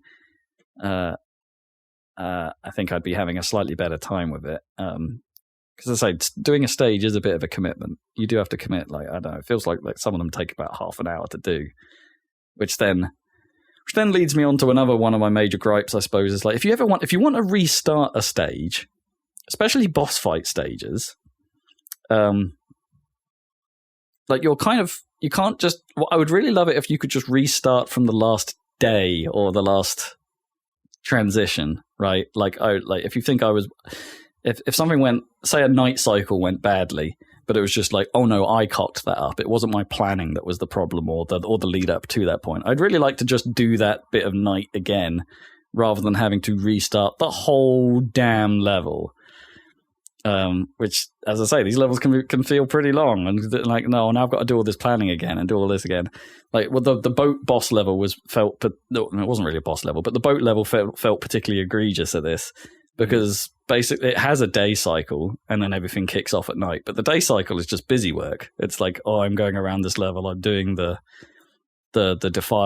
purifying if I want, but I'm not really gaining from it because I'm just going to go do all that and then assign all the same roles I had before, but perhaps position them differently on the boat. It's like, I don't need to be doing the busy work to gain the currency again. I just want to do the night section again. Like, I don't. Yeah, it feels unnecessary and slow. So if you I think I retried it and realized I'd ballsed up pretty quickly. So it's like, no, I'll just do that again. And it's like, oh no, wait, I've got to go through the day cycle again. Bugger. Yeah, some quality of life improvements could be made, I think. Or I should say, people who value their time improvements. But on the whole, Kunitsu-Terrapez, I think, is another bright spark out of Capcom. I like, keep doing these weird offshoot games, please. Not everything has to be Street Fighter and Resident Evil. Thanks. Or Monster Hunter. Yeah, pretty positive. For a Rob review. I'm enjoying their side projects. It's a cool thing. It's a cool thing. Check it out. Or at the very least, just look at it. Just look at it. It's a weird-looking thing. A lot of creative energy has gone into it. Definitely. So that's basically all I've been doing on, like, that's the main thing I've been doing. It's like, my usual Steam Deck tinkering has also been carrying on. So The thing I've primarily been trying to get operational is light gun games via Batacera. So I did the whole thing of downloading an enormous light gun game image off of the internet. That's basically just a collection of emulated light gun games, but pre-packaged and pre-ready to go inside Batacera, which is it's basically another Linux variant, but it's an OS designed purely for emulation, right? That's its whole thing. Very lightweight. All it does is launch a version of Emulation Station, which is the same front end that EmuDeck uses conveniently enough. So it was very familiar once it booted up. It's like, oh, I know what you are. But their trick is they've put Sinden light gun support baked into Batacera. Ah, cool. So it will do all the hard work of putting that border on screen you need to have sorted out for Sinden. Basically, they've done the work, and it's like, yeah, no, it's fine. Just launch the game, and then we'll put the border up. It'll be fine. It'll be fine. So one enormous download, 4 failed attempts at burning that download to an SD card, and then 1 good attempt. Nothing changed. I just tried it over and over until it worked. Okay. Very scientific method, but it did eventually work. Boot from. I put the SD card in a USB reader that's attached to my Steam Deck dock, so I can have my SD card in my Steam Deck normally, but there's boot off this when it's docked. Boot into it. Didn't bloody work. So it booted into Batacera just fine, but it wouldn't recognize my gun. And I was so what I had done is I had upgraded the firmware on my gun 0.1 of a step beyond what Batacera can deal with. Apparently, like, if you're a Sinden owner, apparently 1.9 firmware is not currently happy with Batacera. You have to downgrade it back to 1.8, which you can do if you've still got older driver sets from Sinden. So that I did that, and then everything came to life, and it worked just fine. So I played some Time Crisis. Time Crisis is a good game. News. Time Crisis is good. But yeah, now I'm playing it on my big screen, and it ran just fine, and it's a good time. It's a good time. I think I've got to do some tweaking a bit in order to get the accuracy 100% down. It didn't feel quite right at the edges of the screen. Fortunately, Batacera is just using MAME under the hood for Time Crisis, at least, so I know if I plugged a keyboard into it, I could get to the MAME menu and then start tweaking things, like change how it stretches the screen a little bit. Like, it won't be pixel perfect then, or integer scaling perfect then, but you can do some squeezing of the actual image it outputs in order to make it make the gun response more accurate. Rather than try and faff around with calibration, which I don't know how I would do in that instance. It's how I've done it before. Which leads me on to the next thing I probably need.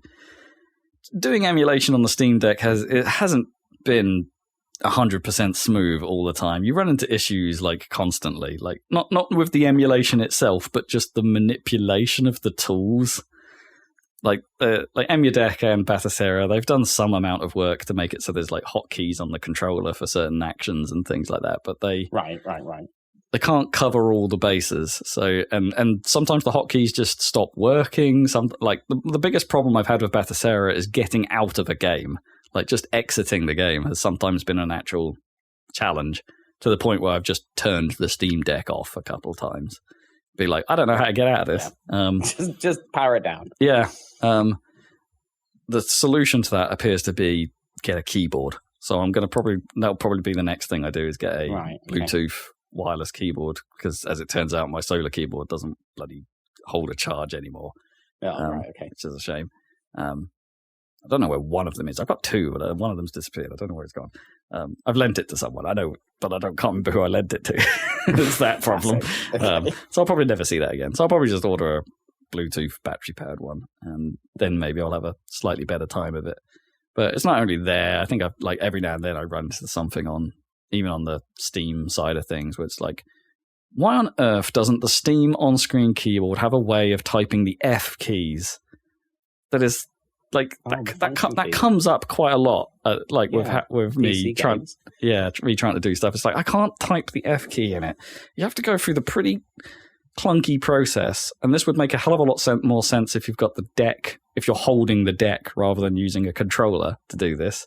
But the somewhat clunky process of, for that game, trying to go into the controller profile and mapping a button to the key press you want. And at that point, you can do it. You could I can map this button to F1. Cool. Push the button. Oh, now I don't want it to map to F1 anymore. I've got to unmap it and do it again. Yeah, that's not a goer. That's a pain. It's it'd be much easier if they just made the on-screen key, which you can push F keys, or even the escape key. If you're holding the deck, there is actually a shortcut for tab and escape. I think you can do by holding either the Steam key or the ... key and then pushing the D-pad one of the directions. But for some reason, you can't do that same combination on a gamepad. And those are OS level core hotkeys or something. And for some reason, that doesn't apply here, so I can't do that.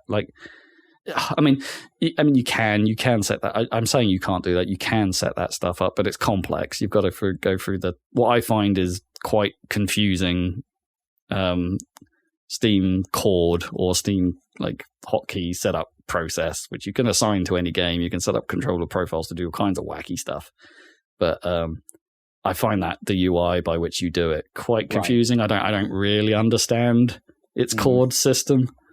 And if you're having trouble, I'm sure most people would. Yeah, I think it's one of those things you can learn, but I'm not finding it intuitive. I'm going to have to look it up and properly read what it all means and how it works. But anyway, this whole process is proving a pain in the arse, and all of that would just be solved by just getting a keyboard. So that's probably what I'll do for how I use the Steam Deck. Anyway, yeah. So I played a bit of Time Crisis. I fired up Time Crisis 2, the PlayStation 2 version. That works fine with little to no noticeable latency, which was the problem I always used to have with PS2 emulation.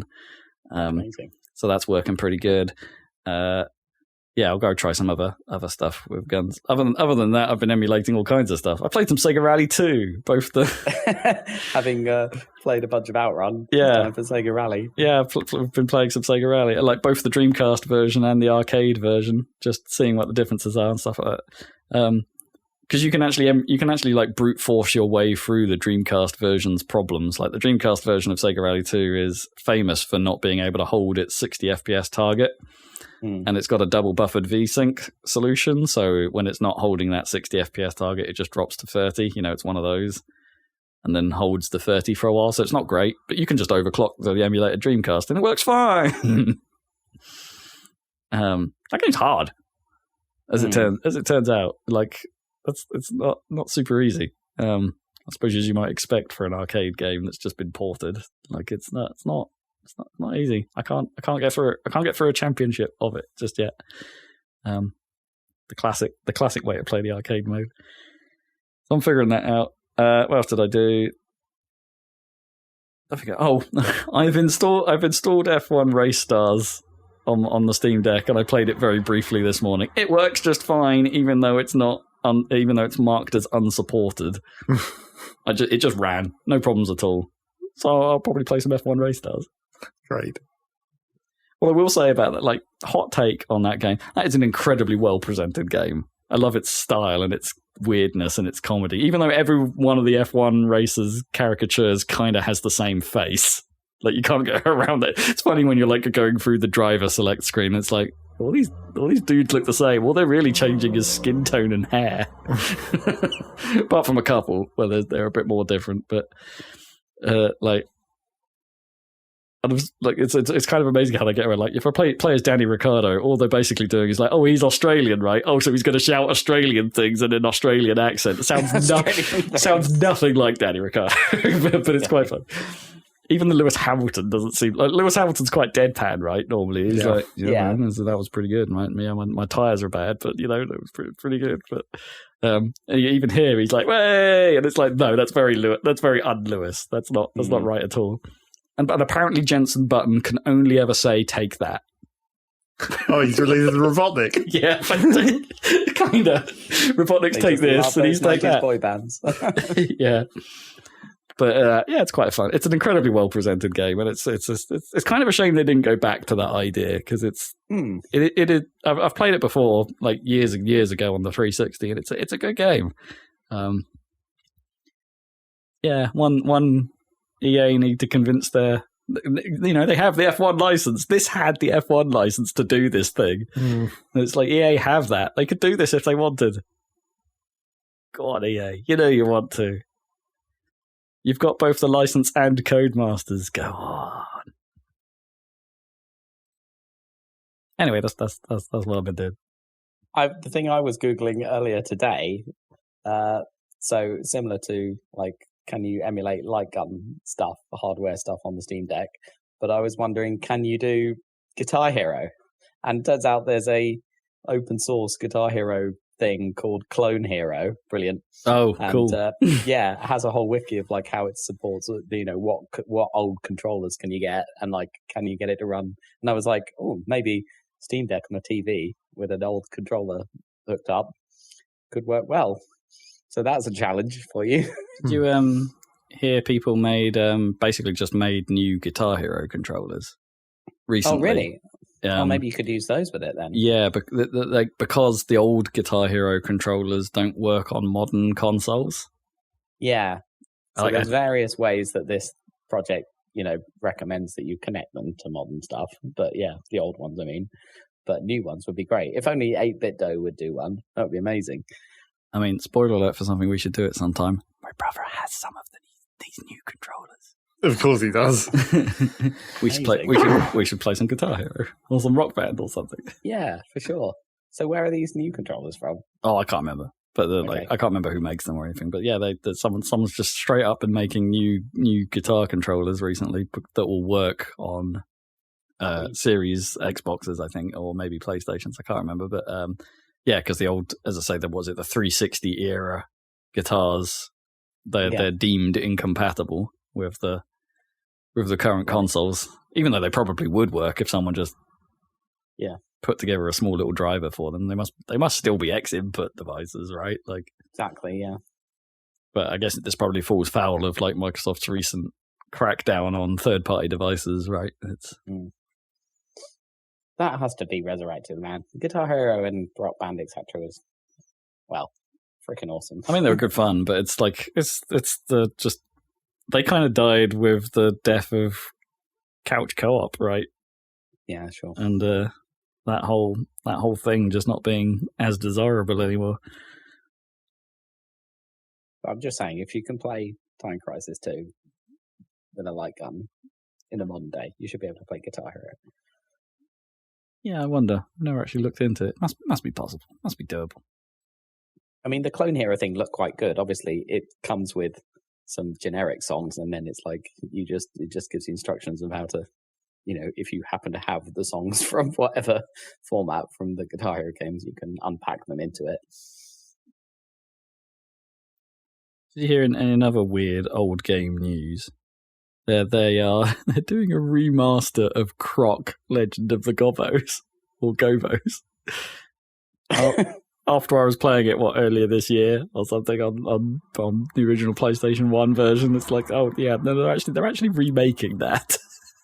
I mean, there was that rumor a while ago that they were going to do Gex as well. Oh god. I mean, that seems less like a luau at Mel Blanc's house. That seems less desirable. Note to self: don't drink the tap water at Jerry Garcia's. God. Oh my god! That was all the jokes in that game, right? There was like something at someone's house. Yeah. Everything. You don't need to play the game. You can just watch the donkey videos to get all of that. Yeah, I think that's it. Yeah. What's the other game I heard they were bringing back recently? Not Croc. You reminded me of something else. That's gone. Half news. Oh yeah, not quite the same thing, but Trombone Champ is getting a VR game. Yeah, I mean that just makes sense. It totally makes sense. But at that point, it's like just learn the actual trombone. I don't know. It's not the same. They could make it the same. Do we need your brother's professional opinion on this one? I don't know. I think he's very amateur. I doubt he's played trombone for 20 years or whatever. All you ever need to know that to do on a trombone is just go right. That's all you need.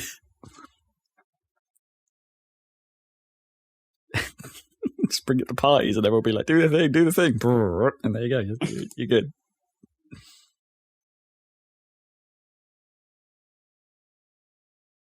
You been playing anything, Dan? Just Zelda is all I play. There's a lot of Zelda in that game. I think I'm on like 80 shrines. There's like 152 in this one. Yeah, it's fucking ridiculous. So much content. I mean, it's all great, but it's just, it's kind of known quantity at this point. Big games are big. Are you only grinding shrines at this point? Well, where I can find them, I'm doing all side quests, side adventures, everything I come across, but it's just a giant list that keeps expanding. Have you done all the other main story stuff apart from the end? No, I haven't gone to the desert. That's the classic. Oh, right. Like the last area that I haven't gone to. Just like in the first game, I put that off a long time for some reason. Yeah, I think that was kind of one of the things I said I'd do before I finished that as well, was do the shrines, get all the shrines. But like I think I'm at the point where I've done all the ones I know about, so there's ones I haven't found yet. And it's like, I mean, what happens constantly in this game, which is fine and a differentiator from the previous game, but you're constantly like, the shrine detector goes off and you move towards it, you climb, you move your way towards it, and then it's like, it's right here down below, and it's like, well, of course it's in a cave, and now it's like, where the hell is that entrance now I've got to find this a cave? Yeah, you're walking around for miles trying to find the hole.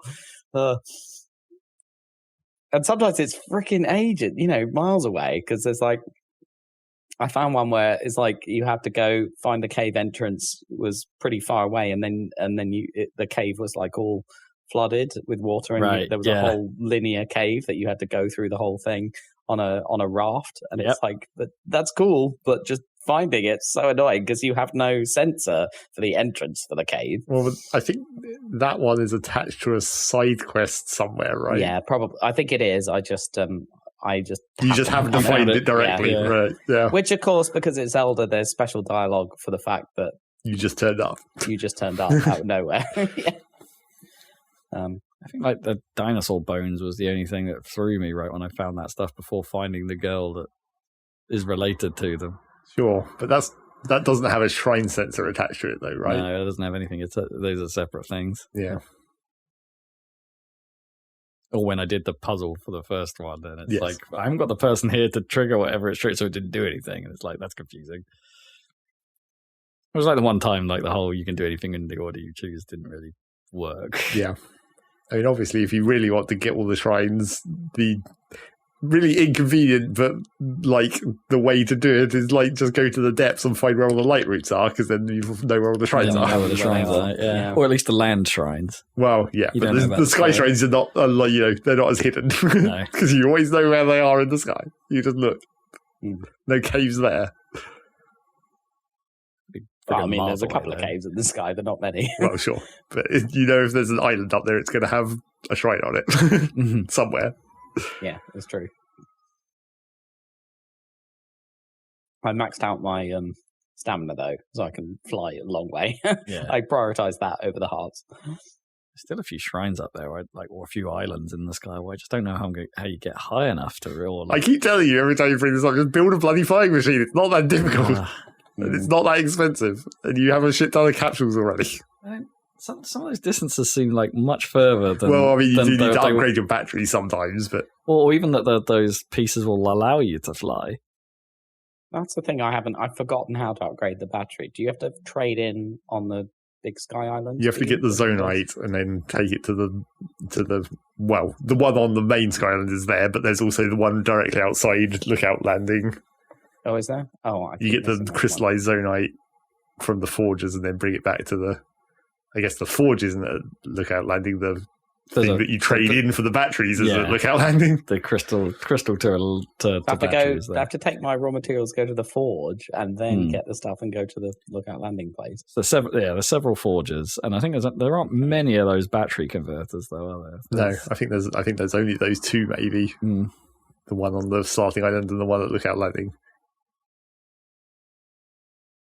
But yeah, that's another thing that I guess you just get from the depths if you want to do that. Not just zonite, even you get crystallized charges directly from the depths, like all the chests and all the mini bosses. Sure. Man, I've been spending loads of time just on the surface. Like I haven't even been down in the depths. Yeah, for a while. I mean, the depths you don't really spend as much time in. I guess so, but it's massive. It's still big. Yeah, it still takes a while to get around. Yeah, still stuff to fight down there. Well, but then you just go back to Breath of the Wild style and just don't fight them, especially in the depths. There's really not really much point in fighting shit in the depths at a certain certain stage of the game. You just fly past it all. I still really suck at fighting. I need to get my favorite. I went to my favorite meadow from Breath of the Wild, but there's a freaking Lionel there. Yeah, murdered me instantly.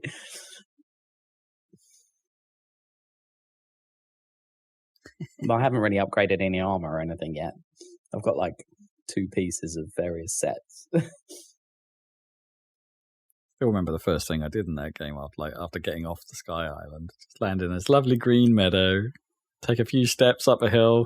Oh god, there's a battle rock thing. Battle talus just right in front of me. I'm like, oh god, I'm not prepared for this, and just ran away. It was pretty much the first thing I did in that game. It's just like, oh god, I found myself in trouble already. So yeah, same feelings about Tears of the Kingdom. Obviously, amazing Zelda content, but just doesn't have the same impact as Breath of the Wild did back in the day. Sure. And personally, I prefer the fact that there's just more Zelda to the Ultra Hand stuff. I guess that was the stuff they spent all the time on, right? I mean, it's cool, but I was happy with Infinite Bombs or whatever. Well, yeah, I suppose. I don't know. It's cool. It's all good.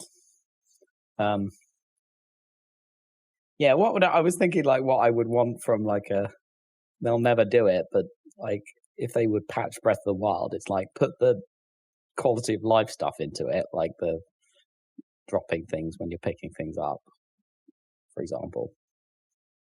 When you're opening a chest, right, yeah. In Tears of the Kingdom, you get the option to drop the things so you can pick something else up, stuff like that you put into it.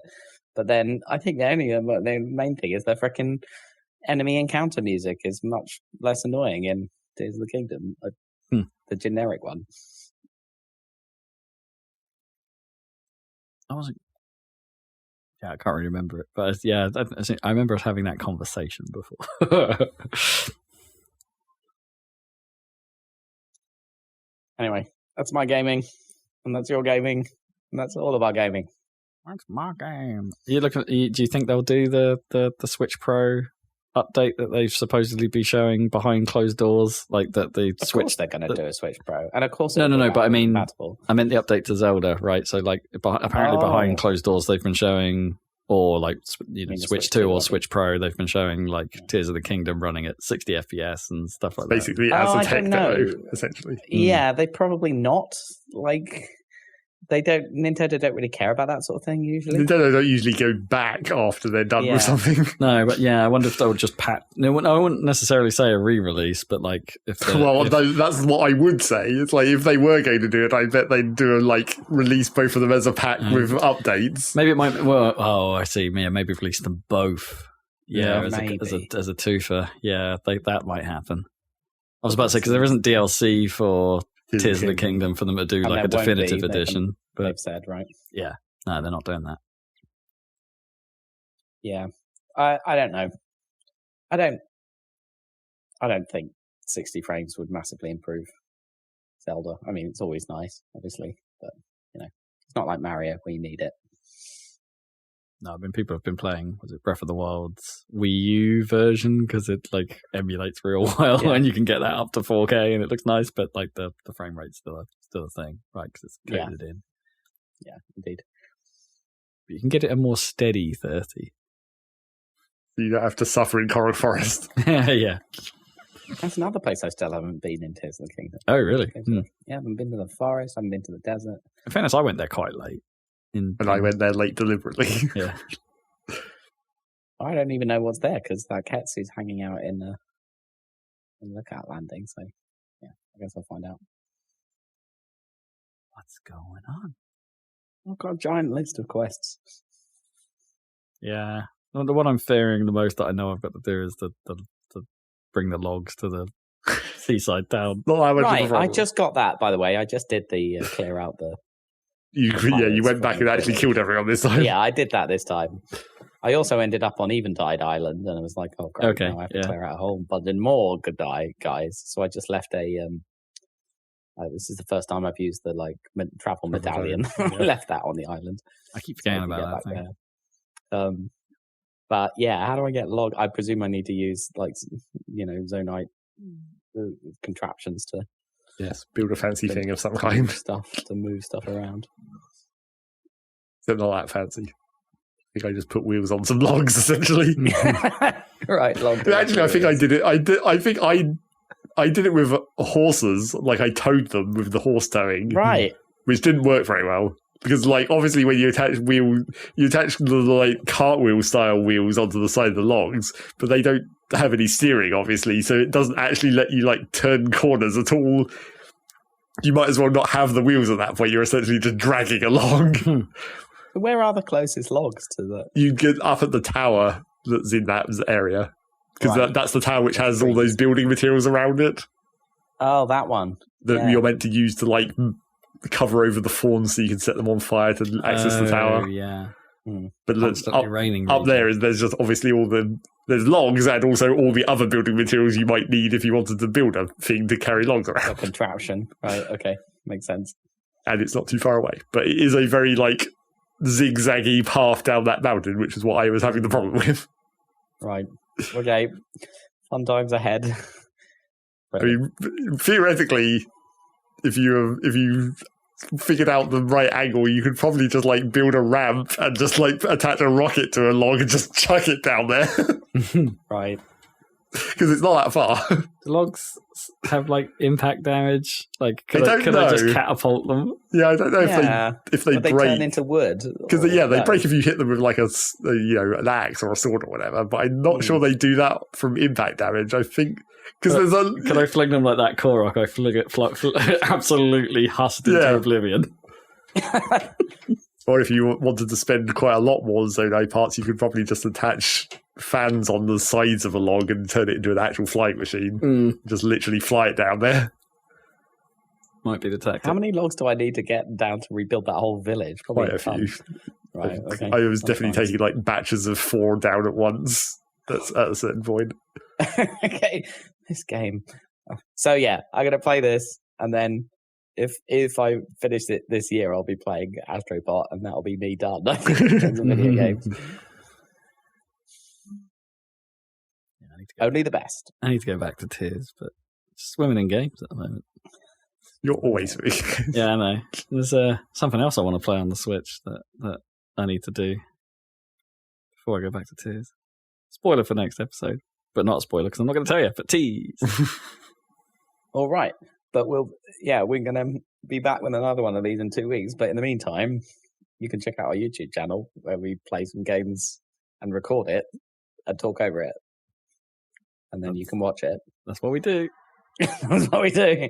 They call them Let's Plays generically. What do we call them? Video things. Video things, yeah. Yeah. Or gameplay. It just says gameplay. Just gameplay. On the title of the video, yeah, it's just gameplay. Gameplay. What gameplay have we got? We've got our Half-Life 2. That's finished. Through. Yeah, that went up. Finished. That went up today. Or yesterday. Today. Some point recently. And yeah, as Rob mentioned earlier, coming out soon, a bit of Shapes action. Pre-patch Shapes action. Yeah. Not that affects the video. And so check those out. And we'll catch you for another Saladcast in a couple of weeks. So we'll catch you then.